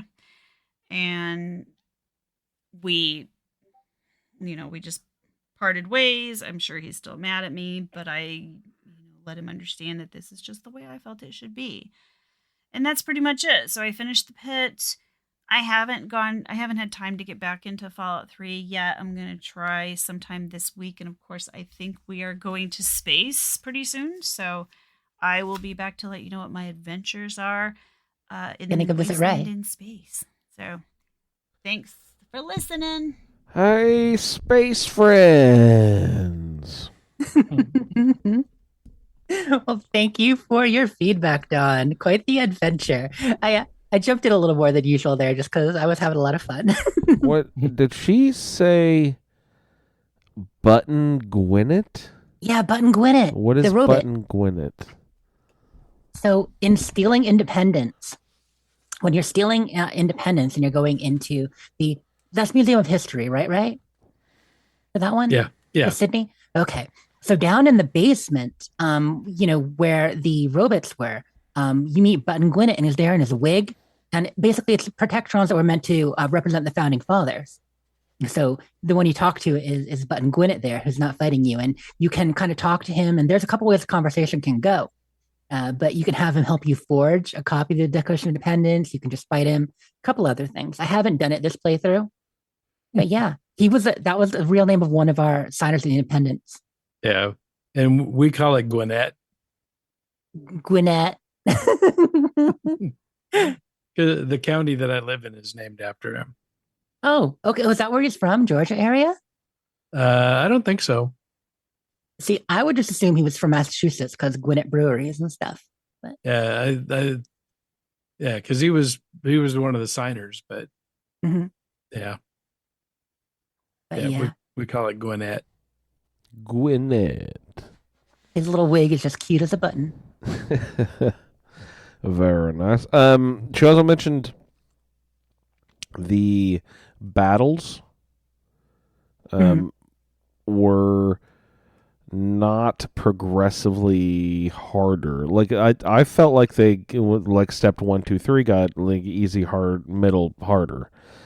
But yeah, most people felt the second battle were harder, except one or two. After I mentioned it last week, as I recall, or last time we had feedback 2 weeks ago, I'm like, oh well, most people found the second battle the hardest. And next, someone jumped in and they're like, I thought the second battle was the easiest. I'm like, next feedback, perfect timing. But yeah, I think most of us thought the second was harder. Also, you get the Deathclaw gauntlet there from John Bear, one of the Bear brothers. Speaking of, I have a fun Deathclaw fact for you guys. Do you want to hear the fun Deathclaw Jackson fact? Chameleon. Perfect. No, okay. Here is a mystery for you. The Deathclaw gauntlet. Oh, actually, this is really Will. This one's for you. And your favorite game, higher or lower. The Deathclaw gauntlet is made out of a Deathclaw hand, 1 pound. Medical brace, 2 pounds. Leather belt, 1 pound. And Wonder Glue, 1 pound. That is a total of 4 components for 5 pounds. A fully assembled Deathclaw gauntlet weighs 10 pounds. More than the sum of its parts. Yeah, double the weight when you put it together. There's chemical reactions going on that we just don't understand. It's the weight of the responsibility to use it. You know, with great Deathclaw power comes great responsibility. Great Deathclaw responsibility. Yes, exactly. You know, of course. Tie wearing responsible Deathclaws. With briefcases. Friends. I don't think Deathclaws make good typists, though. The claws would get in the way. Although some people surprise me with the nails they have, and they can still type. I'm always surprised how those people go to the bathroom. And so she was, caught up in the the drama of the baby encounter, and that's one of the reasons why I never talk to anybody. Well, you don't know what you're doing. Yeah. It's like, it's not wrong if you don't know. Mm-hmm. Ignorance is justification. As long as you kill them. Ray sleeps so soundly each night. If you close your eyes when driving past the stop sign, was it even there? Of course not. Oh my goodness gracious. But no, I hear that. But yeah, apparently she was not pro dingo. She was anti-dingo. Oh, poor dingoes. But thanks so much for the feedback, Don. Did you guys have anything else on that? More dingo commentary? All right, next we have...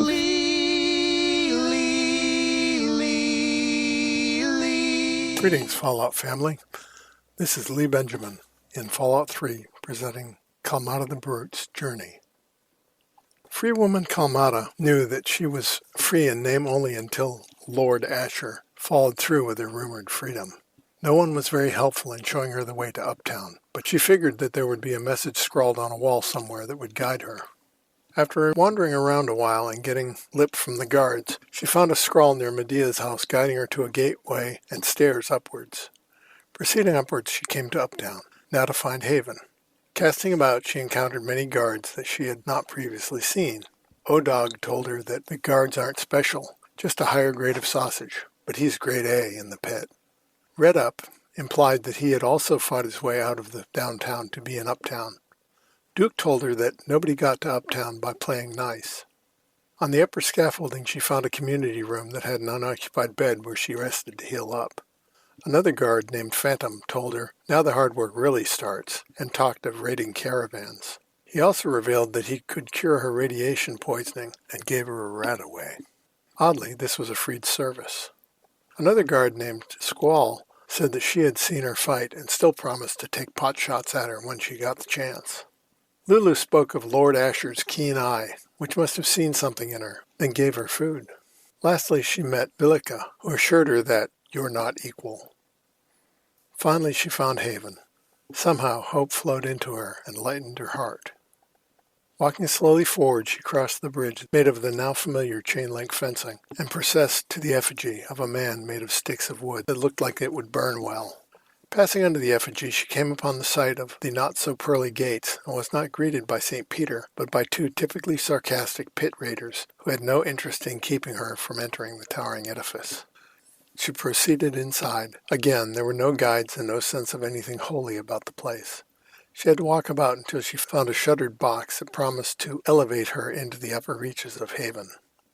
Reaching the top, she was told to behave herself in Asher's home, and finally came to his office and presented herself to Lord Asher, as was her newfound privilege.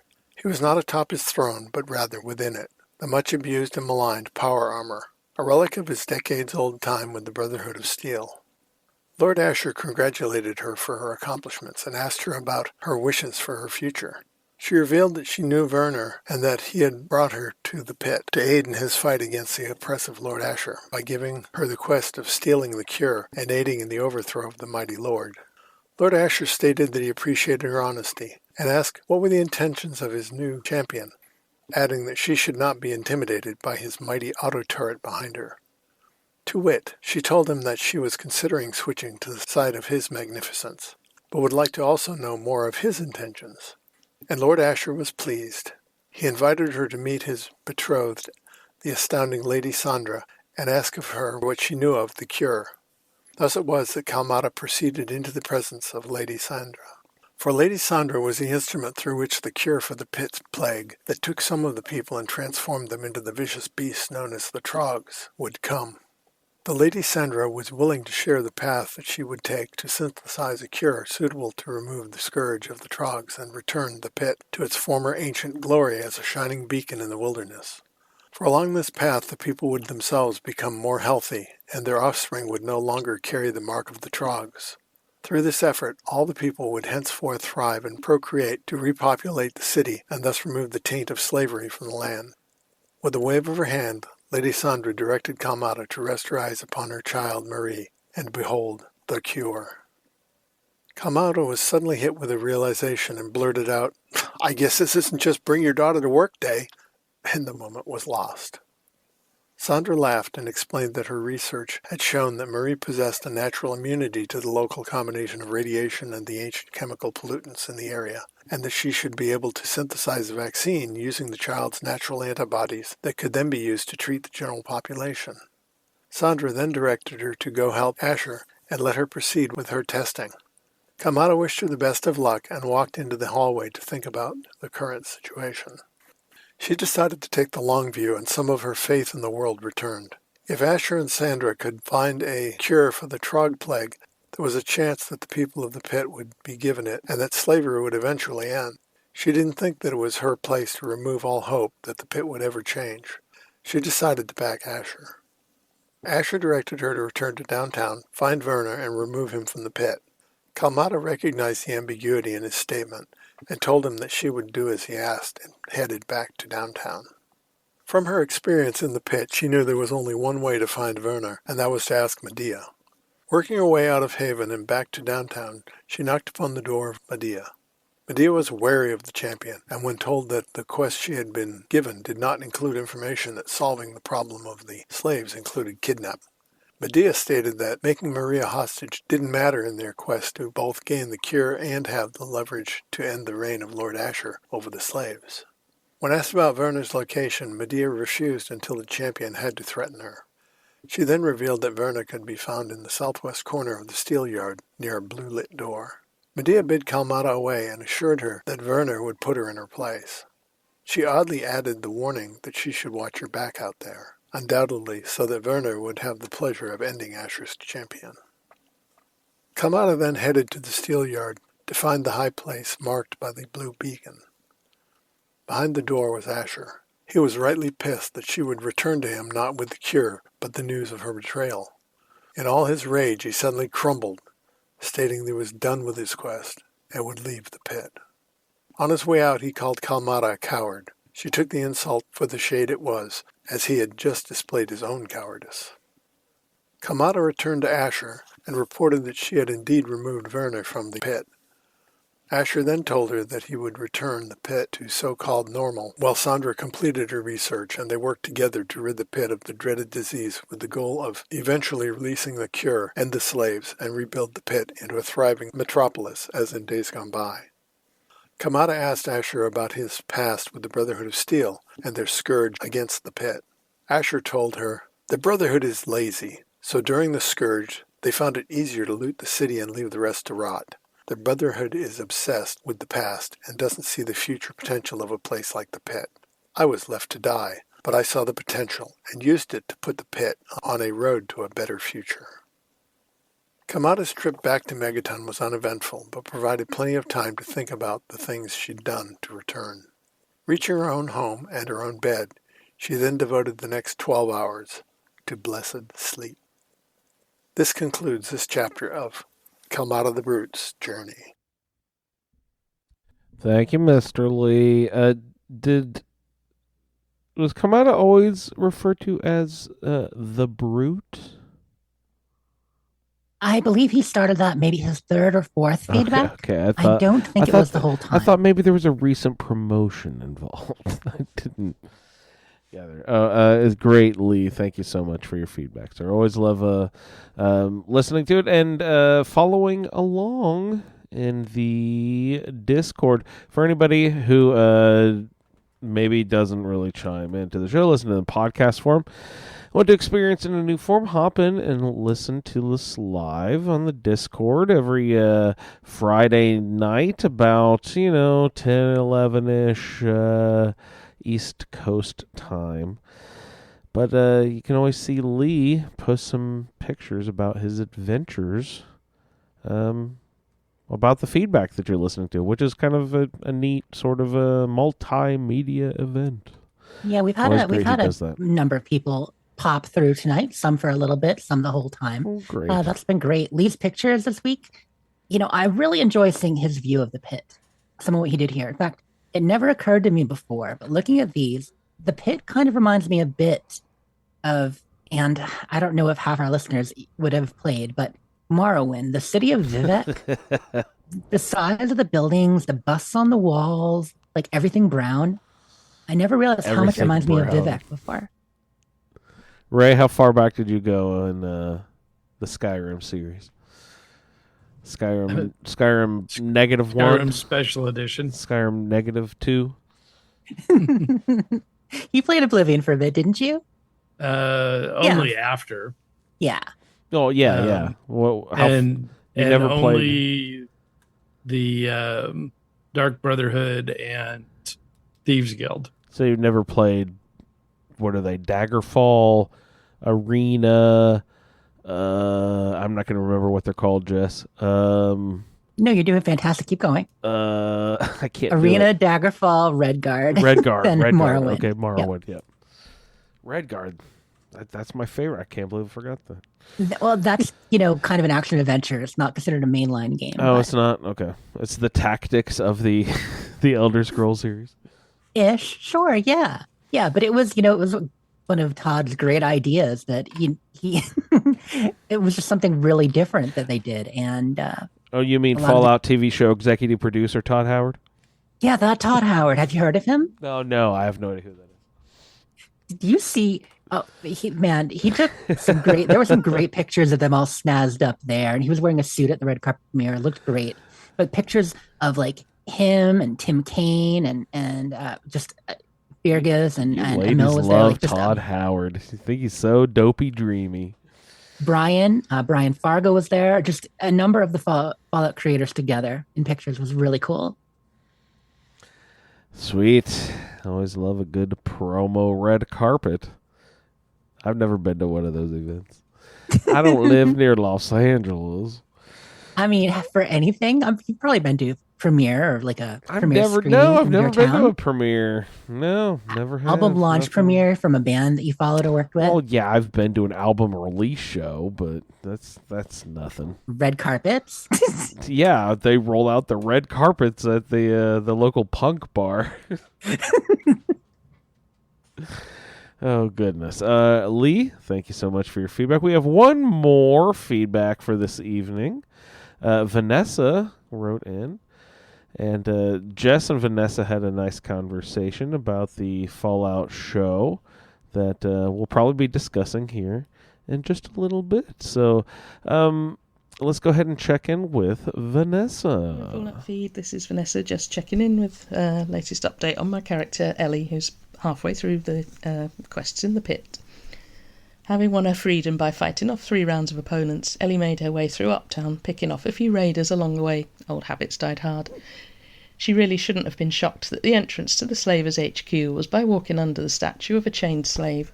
Asher, as it turned out, was an ex-BOS soldier left for dead by his patrol, who'd decided to rebuild the area into the powerhouse it had apparently been before the bombs fell.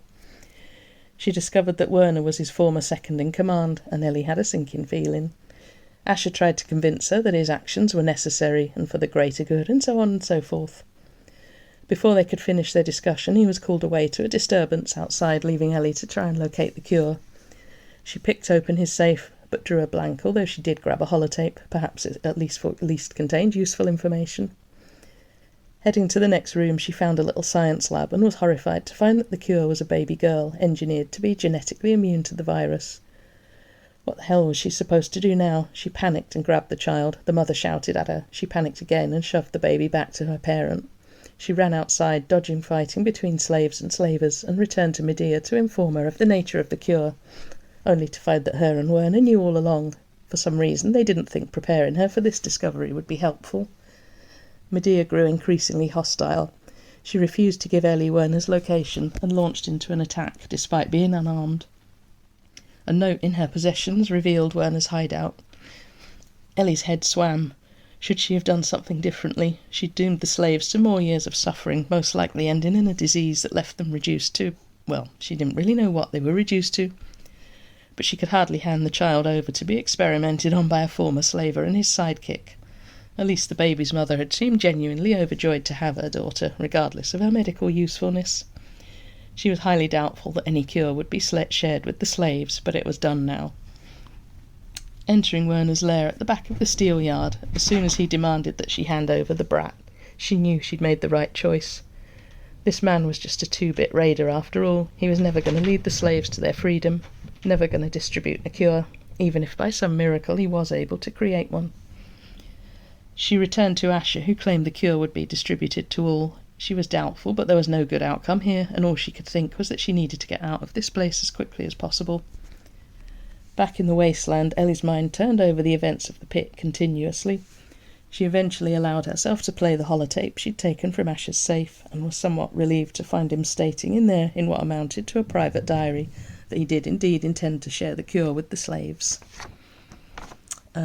So that's my pit playthrough. Obviously a tough decision at the end. I guess you would naturally want to side with the slaves, but I think the way you interact with the main ones you interact with, Werner and Medea, don't really invite your sympathy so much, especially once you've failed to kidnap the baby, and you don't really get the sense that they're going to take care of her in any way. So yeah, I don't know, I was happy enough with my choice.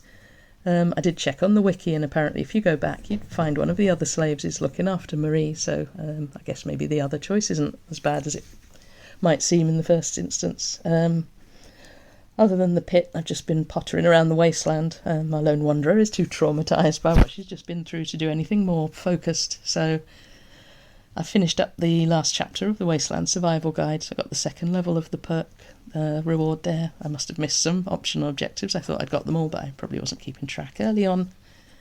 Also picked up the Stealing Independence quest. I always get lost in Rivet City, so I just found myself in the kind of museum area there, picked that quest up. So I agreed to forge the declaration in the end for Button Gwinnett, so I was able to kill 2 birds with one stone in the Arlington Library, because I've got Moira's quest to go there as well. So yeah, I just opened up a little bit more of the south of the map. I finally come across Tenpenny Tower as well when I was heading down to the Robco factory again for Moira, so I haven't done the quest yet. I think I'll probably get the DLC done first. Also I did the Vault 101, the Trouble on the Home Front quest, but I found that I've kind of liked most of the side quests that I've done, but that one just didn't really do it for me. I just found it a bit aimless. I I did resolve it peacefully, but I wasn't really clear most of the time what I was doing. Just ambling around the vault, trying out random dialogue options until I got to the end of it. So that's where I'm at. I just hit level 21, so I've got all my assigned perks now. The last one I got was solar powered, which I couldn't take till level 20. My attack skills are maxed out, and I've my 2 assigned followers I had Star Paladin, Cross, and Dogmeat, so I did have them both together for one mission, but it was a little bit too much, and once I went back to the Citadel after Raven Rock, I could never find Paladin Cross, so I've mostly just been using Dogmeat. So that's where I'm up to. I'll see you next time. Bye. For some reason, I'm very surprised that you can't. Your assigned perks, she got solar powered, but she couldn't get it to level 16. What is the highest level max perk level or whatever? You know, I mean, do they have ones higher than 16? Like, that seems like you're way end game. Solar powered, you can get at level 20, if I remember 20? correctly. Jesus Christ! And you're gonna love this. You know what else you need in order to get solar powered? Oh, don't tell me. Endurance 7. Ba. But yeah, so you get +2 strength and +1 HP every 10 seconds while outside from 6 in the morning to 6 at night. And there was much rejoicing. Everyone loves Endurance 7. But the standard perks go through level 20.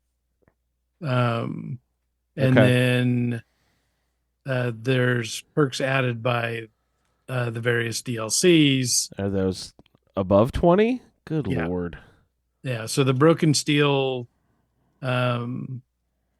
perks, which are the ones that are level required, all the other ones you get either by doing quests or this and that. But the Broken Steel perks run from level 22 to 30. That is very cool. 22 to 30. There's no way I'll ever be level 30. Well, that and just that's will what the never game. happen. There is a way. Yeah. That would be playing the game. You're playing more, grinding a bit. Yeah, it's true. You have been a bit goal focused again this playthrough. I know you stretched out a little more at first, but And since I play on easier mode, I get less XP. It takes a longer time. It takes longer for me to level up. You're higher level than me at this point, aren't you? I don't even remember what I was. It's been a week. I've slept since I last played. I don't remember. I love that we got a double dose of Gwinnett with that mention and just kind of cleaning stuff up after the pit. Just great to hear about her playthrough and the choices made. Like she said, it is a hard choice at the end there.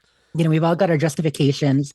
So many of us said, oh, we're going to be on the side of the slaves. And it changed our mind. I mean, there's no doubt that Asher and Sandra's way would be better if they do actually share the cure, but there's some suffering along the way. And just whatever Asher's intentions, he is hard on the people of the pit. And they are slaves. And, they're going to continue to suffer until something is done. So, yeah, I mean, are they going to stick to their word? I certainly hope so. But there are no good solutions, I suppose. Yeah.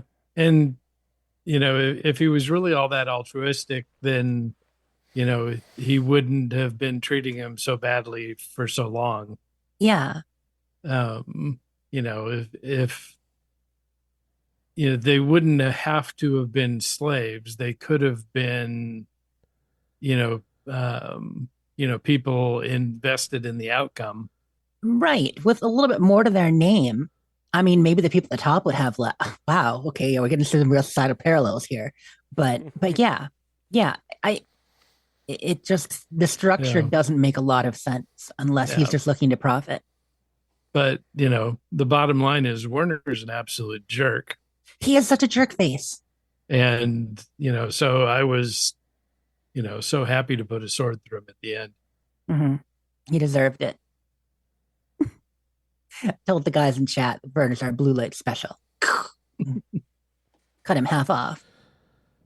Good night, Vienna. He did get the blue light from the Janeway sword, so Exactly at the end there. If you want to find him, but go to the blue light. But yeah, I liked all the cleanup that she did, and you may call it aimless, but the side quests a lot of them are great. She mentions Trouble in the Home Front being the one that she kind of didn't feel quite as excited by as some of the others, and I get that. It is an interesting one because it only pops up a certain level of time after you started. Was it restarted the Project Purity or finished Tranquility Lane? Somewhere in there after you get to that far in the quest, and then after several days pass, you can get the radio signal for Trouble in the Home Front. And it's an interesting quest because it's very optional. A lot of people don't do it. I think they expect you to just be excited to go back to the vault after, it's been so long since the beginning of the game, like what's going to happen. And really, it's just a social quest more than anything. And then resolving the situation, of course, and the famous line that Amada delivers, thank you, you're a hero and you have to leave. Pretty harsh. Most definitely. It's funny how that turns people on her a lot. Bums me out, bro. Yeah, they gave her the line, I like Amada as a character and who she is to you as a friend, but they wanted to have that continuity with the original Fallout game and the whole you can't go home again theme. It was very important to them to get that in there.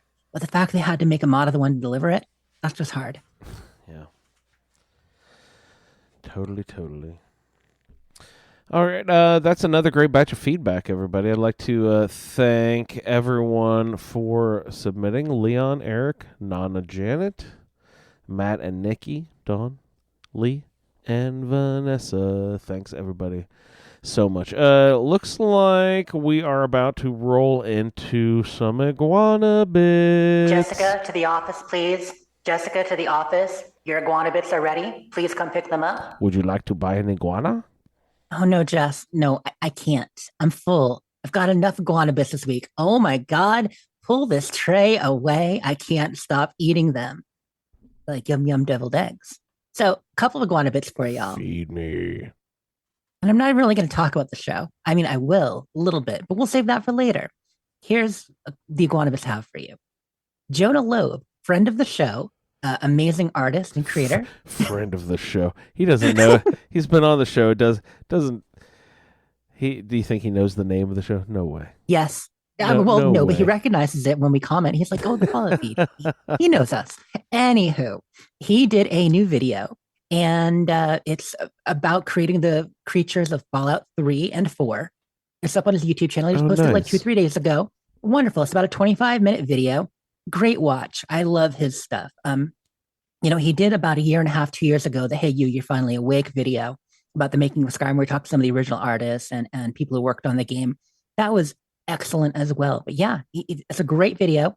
Creatures of Fallout 4. I believe it's called Creatures of Fallout 3 and 4, a developer retrospective. You should find it. Just search Jonah Loeb. That's JONAHLOBE. Over on the YouTube. Highly recommend. Here's one. Okay, I had to add this because it's ridiculous. So y'all know Hideo Kojima, right? The creator of Metal Gear, among other games. No. Okay, so Hideo Kojima, Tell me. one of the most famous. He is the Todd Howard of a certain part of the Metal Gear gaming community. Exactly. Metal Gear Solid, all that stuff, and of course, Death Stranding most recently. Well, Hideo Kojima has the hots for our girl Ella Purnell. I shouldn't, say put it that way. But here's what he tweeted. Is that Lucy? Yeah, that's Lucy in the new show. Nice. Hideo Kojima tweeted out, "I'm checking out Fallout because Ella is in it," and then puts a bunch of pictures of her. Like, there you go. Hideo knows quality. He thought that was funny that he decided to check out Fallout because she was in it. Okay. Anyway, back to the actual news.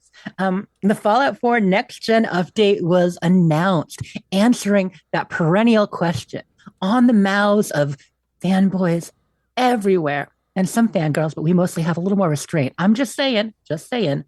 The whole every time Fallout tweets or comments, specifically on Facebook, Fallout 4 Next Gen when? Fallout 4 Next Gen when? Well, you got your answer. April 25th. That is. Yay! There was much rejoicing. And That's 2 weeks from now. there was much rejoicing. And there was much rejoicing. Nice. So that's 2 weeks from now. We do know what it entails. Funnily enough, I didn't actually bring it up in front of me, but here's the basics. Okay, here we go. I do have it saved here. So it's updates not just for consoles, but console and PC.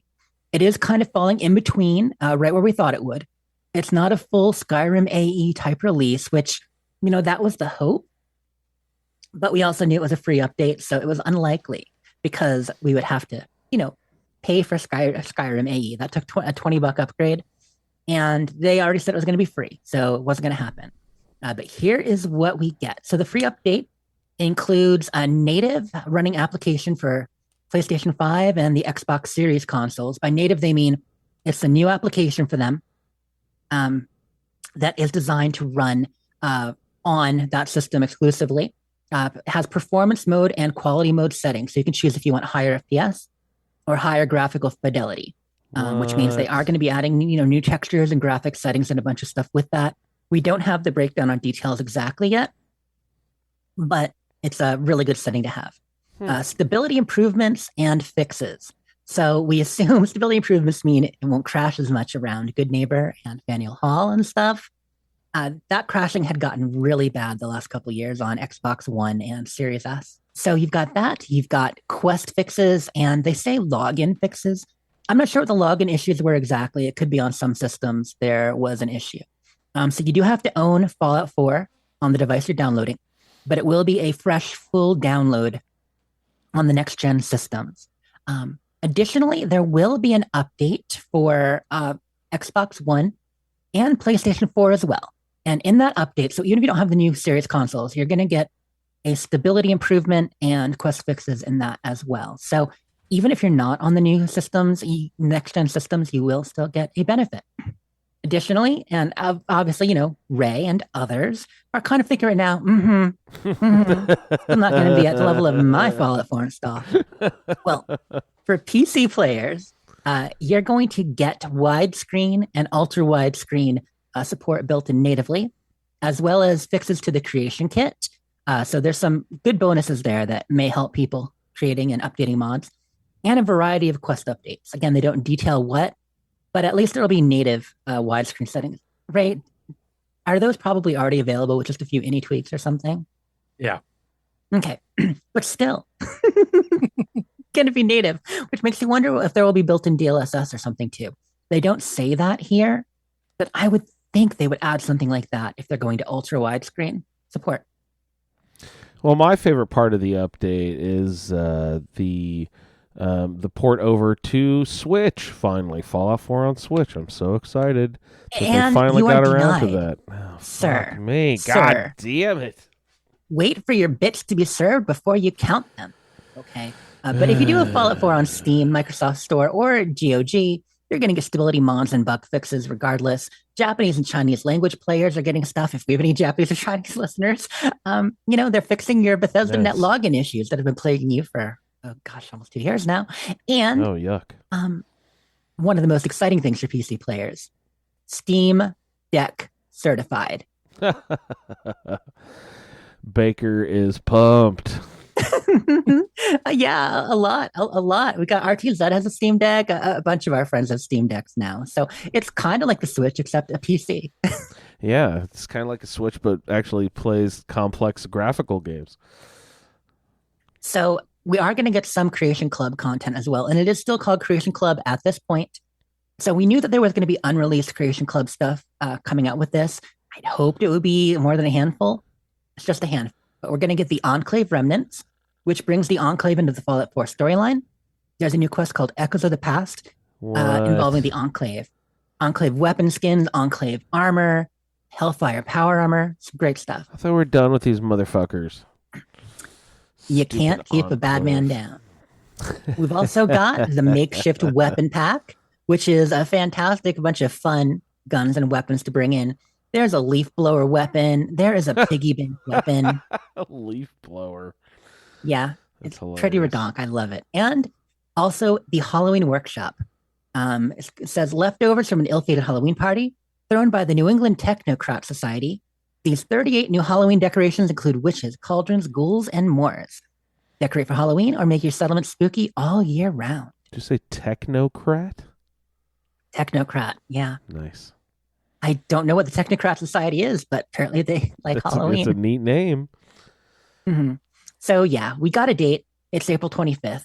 Now, just a quick message there. Yes. What many people may be thinking of, but wait, doesn't Fallout London come out April 23rd? Doesn't that require a clean install of the current build of Fallout 4? And that's just 2 days before this big update that may indeed mess it all the heck up. Yeah. Oh, fuck me. Yeah. So your safest way, once again, as we talked about, is having a fresh install that's siloed from the other stuff on a different partition or drive. Or as Ray has said, that you can manage stuff, with Vortex or other ways to only install the mods you need. I don't have confirmation that will necessarily work with Fallout London, but hopefully it will. Hopefully it will with the full overhaul. Right. However, they released a statement. I believe the statement came out 2 days ago saying that they are aware of the change. It does impact development somewhat, and they're going to have a larger statement on Saturday, which will be tomorrow. Probably when you listen to it. I'm actually going to go, my page real quick, because I did retweet this and I want to say exactly what they said. Okay. So we are actively monitoring the situation closely. After thorough internal discussions, the team has reached a consensus on the best course of action. Consequently, we'll be releasing a video this Saturday to provide insight into our decision-making process and steps we're taking in response to the current circumstances. So please await that update. We understand this news is both exciting and concerning. Nevertheless, we kindly ask for your patience and that you give us the opportunity to address this matter in our video on Saturday. So the way that that's worded does make me think that it may not be what we would consider good news, as in no delay.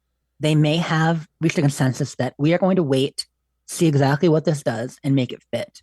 But I don't know. We won't know till Saturday. So yeah, if you're curious, that's the news. Yeah, I've got my fingers crossed that they will tell you not to update. Yeah, that they might even tell you how not to update. What you need to do is download it, right? And then just take your pair of scissors and just fucking cut your Ethernet cord. And no more internet. And just play on that file forever, right? No, just don't let the internet touch it so it'll never update ever, right? Don't you guys do that?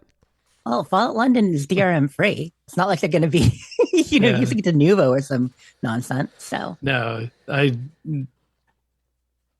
gone to the level where my app manifest file is read only. Mm-hmm. So Steam is unable to do any kind of updates to my game folder. That was such a smart step. Yeah. I like my idea better with the scissors and the Ethernet cable. It was pretty good. Do I sound like Stephen Wright right now, you guys? You do a little bit. And I mean, that would certainly be the more dramatic way. The other thing would be you could just unplug the Ethernet cable. Well, I don't want to mistakenly plug it back in, trip and plug it back in somehow. You gotta make sure that shit doesn't tripping work. And plugging back in. Yeah, I trip and it slips back in all the time. I hate it. Yeah, always take the most drastic action possible to stop yourself doing a thing. You don't feel like leaving the house? Don't just take off your shoes or sit down. No, cut off your feet. That way you can't leave. You break your fucking ankles. Okay, before we go entirely off the rails, continuing with the iguana bits, because man, there are a lot on this platter. Who made these things? The Fallout show did come out Wednesday at 9 p.m. Eastern, 6 p.m. Central. And yeah, a lot of us have watched one or more episodes. I know some people haven't yet. We won't be doing spoilers, of course, but there was some news related to the show. Cool. So You put a note here about shelter stuff from show. Do you want me to get into that, or do you have it I up right just now? thought I just thought it was cool. There's they've started adding stuff from the show into shelter. The Vault 33 suit has been in for a month or more, a couple of months maybe back when the show was announced. That it's been in for a while. But they're adding the Ghoul. They're adding Lucy. They're adding some quests. They're adding some new outfits and such. So, hit up your shelter and see all of the new cool stuff. And I'm pissed because it says on phones only, and then I realized because I wanted to see if my phone had updated yet and to show all the stuff. And then my vault immediately had a robot attack, and then right after that, an alien attack, and I was like, wait a second. I don't get any of those attacks on my Xbox. Like, the Xbox is seriously like base game, no updates. They don't have any of the robots. They don't have any of the aliens. They don't have any of the, like, there's some weapons that I can have on my phone, but not on the X. It's weird. Why do you think that the Xbox wouldn't get like the aliens and stuff? Like, what's up with that update?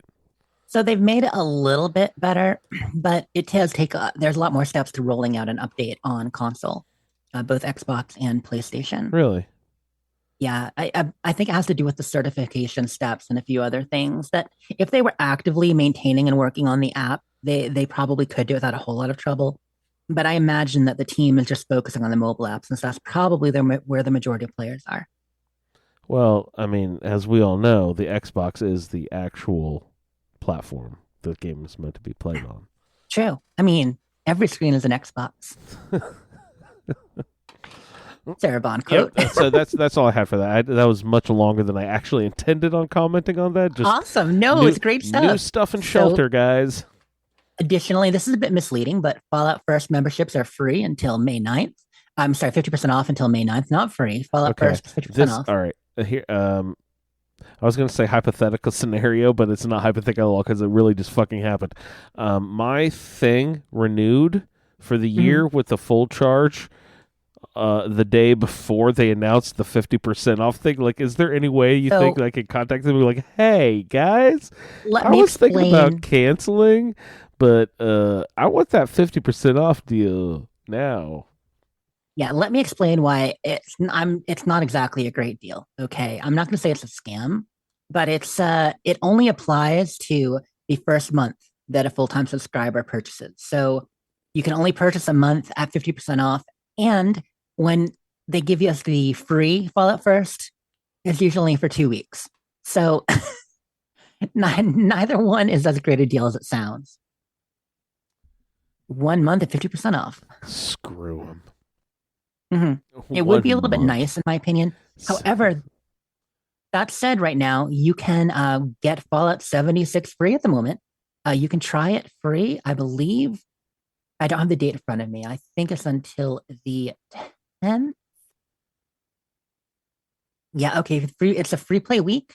So that's going to be happening for everybody can play it free until April 18th. So it started the 10th, going to the 18th on Steam, Xbox, and PlayStation. So everybody can try it if you've been waiting. Well, and if you don't have it, might as well log in and do it anyway because we get a free item every so often. And what did we get yesterday? We got, not yesterday, a couple days ago. No, was it yesterday? Yeah, something tied with the show. It was yesterday. Yeah, going on right now. That's actually my next section. So there's a number of things that are actually free that these are good deals. Okay. This is not like, just, for 2 weeks or whatever. You can get for free in the Atomic Shop. You can get a cool Western hat and the Ghouls outfit from the show until May 9th. Completely free in the Atomic Shop until May 9th. Also, you can get the Light Ally, Del Lawson, for free as well. So I apologize. I do have to clarify. It is Fallout First members for the hat and cowboy outfit. The Light Ally, Del Lawson, is for all players. So 2 free, 1 is just for Fallout First. What kind of being is Del Lawson? I don't know. I haven't actually gotten them yet. and I haven't seen pictures. Proceed. I was about just curious. Sorry. them in chat earlier. He's Brotherhood of Steel. Okay, Brotherhood of Steel. Awesome. Additionally, there are drops free this weekend. So if you watch any Twitch streamer who's playing Fallout 76 on Twitch, and you give them a subscription, a paid subscription, not your Prime sub, but a paid subscription while they are playing Fallout 76, you will get a code in your whispers for the cool Vault 33 backpack. So all I gotta do, watch a streamer, subscribe to the channel, so not technically free, but if you do that, you get a code for the backpack. What? That's awesome. Yeah. That's now awesome. there are other ways to get it as well. I'm just kind of pulling this up right now. So if you're a member of Game Pass Ultimate, I know there seems to be a small caveat on all of these. Like if you this, then you this. But you can also get the Vault 33 pack back along with a variety of fun consumables like we normally get on the scoreboard if you're a Game Pass Ultimate member. So that's Game Pass where you're on both PC and Xbox. If you got the full Ultimate package, you can also get it free without doing the whole Twitch subscriber thing. And that about wraps up the free items. So just to give a quick summary, Fallout First, Ghoul Hat Duster, Nice. Game Pass Ultimate or Twitch sub, backpack and some consumables, Fallout Shelter, just some cool stuff for logging in. Shelter. And finally, 50% off 1 month of Fallout First. Wahoo. Mm-hmm. Good stuff. That's my free stuff listing. Let's pull up that calendar and let you know what else you could be getting, because on the calendar right now, it is double XP weekend. Huzzah! That's right.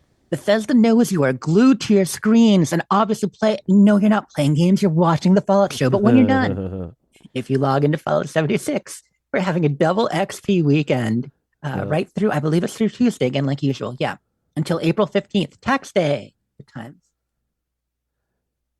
They're obviously doing that to celebrate the pug's birthday, but I digress. They know. Looking ahead, next weekend will be double score. So that'll help you with your scoreboard quest 2, get more of those tickets and all that. Additionally, the Equinox Redux. So you guys may know that the Mothman Equinox has been going on. Yes. But there were complaints. Because of the way the system works, if you have read and learned a plan and you complete an Equinox event and you would have earned that same plan, instead you get nothing. Good day, sir. You get nothing. So not everybody liked that. They wanted to get a double plan. They wanted something better to happen. Yeah. And so Bethesda put their heads together and said, well, you know what people might like? There's more Mothman. So we're going to get a Mothman Equinox Redux, which I'm not sure. This was my favorite solution considering we already have 4 events happening in 3 months. But, something happening whenever you log in. So here's what they said. The team has a tentative hotfix plan for April 8th. So from the 8th on, that should have currently be in effect. However, because of everything until then, they are bringing the Equinox back. Do they have a date? They just say we'll return in May. So we don't know the date that it will come back. Sometime in May. And since we have Meat Week starting May 21st, I would say probably before Meat Week. So expect it within the next week or so. Yeah, probably before Meat Week. Probably safe. Can you imagine trying to do Aliens? Equinox and Meat Week at the same time. We've got Meat Week going on over here, but the Mothman is over next door. Oh, aliens are invading, by the way, too, guys, at the same time. Oh, and, Yeah. By the way, Prime cultist on the fire. That spooky Halloween event where we stuck forks in the lawn, that's back too. Oh my goodness gracious, Mischief Night, how we missed I do miss that one. But that is all my iguana bits. Yes, if you guys are as full as me, I understand why. That's a lot. Too many cans. Ooh. Too many. I couldn't eat another. Don't feel good. Wait, does iguana bits come in a can or is that thing on a stick? No, that's iguana on a stick. Comes on a steak. Right. A lot of times iguana bits also come on a steak. Also on a steak. Yeah, more like a kebab that way. So you got the straight up, oh, here's an iguana, let me shove a stick, and then, or you can get the chunks. And the chunks on a steak. Yeah, right. All right, do you guys have anything else you'd like to bring up Fallout-wise?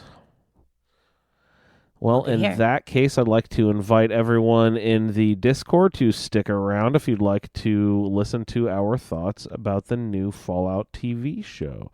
If you're listening in the podcast form and would like to hear our thoughts about the new Fallout TV show, please look in your podcast feed for another episode where you will find us discussing our thoughts about it. So I hope everyone's enjoying it, by the way, and if you would like to tell us what you think about the Fallout TV show, send us your thoughts to the Fallout feed at gmail.com. But please be sure to label it that it's for the show so we don't play it on this show and spoil someone who's intending to watch it later, who hasn't had a chance to watch it yet. All right, you guys. You can find Ray over there on the Twitters at RayLB. Also, for all of your No Man's Sky needs, at BBCISSS. Ray, thanks so much. Good times. Jess can be found at SleepIs4T. Also, you Wastelanders and Dames Who Game. Jess, thank you. Have a great day, all. You can find me over there in our Facebook group. I'd like to thank everyone for downloading this edition of the Fallout feed, and we will see you in the Wasteland. Thank you for downloading this episode of the Fallout Feed Roundtable. If you are interested in doing a play-along character with us, the show can be contacted by emailing falloutroundtable@gmail.com. For the Roundtable schedule, our Amazon link, and all other show information, please head on over to asapodcasting.com, where you will find the Fallout feed, the Skyrimatic podcast, our YouTube channel, the Chatterbox, as well as other content. Once again, thank you for downloading, and we'll see you in the Wasteland. So from there, I went ahead and... Let's head to the pit. Yep. So from there, I went to the pit. I knew it. If you got the full ultimate package. The cure is a baby. The man opener and the mauler. I just found it a bit aimless. The cure is stealing a baby. Leave the baby behind and see what happens. Nom nom nom, good, good, good. Just a higher grade of sausage, but he's grade A. You must respect. I do not respect. I'm like, you must respect. If you don't respect, your wives will respect. Big Bang. And that was the end of that.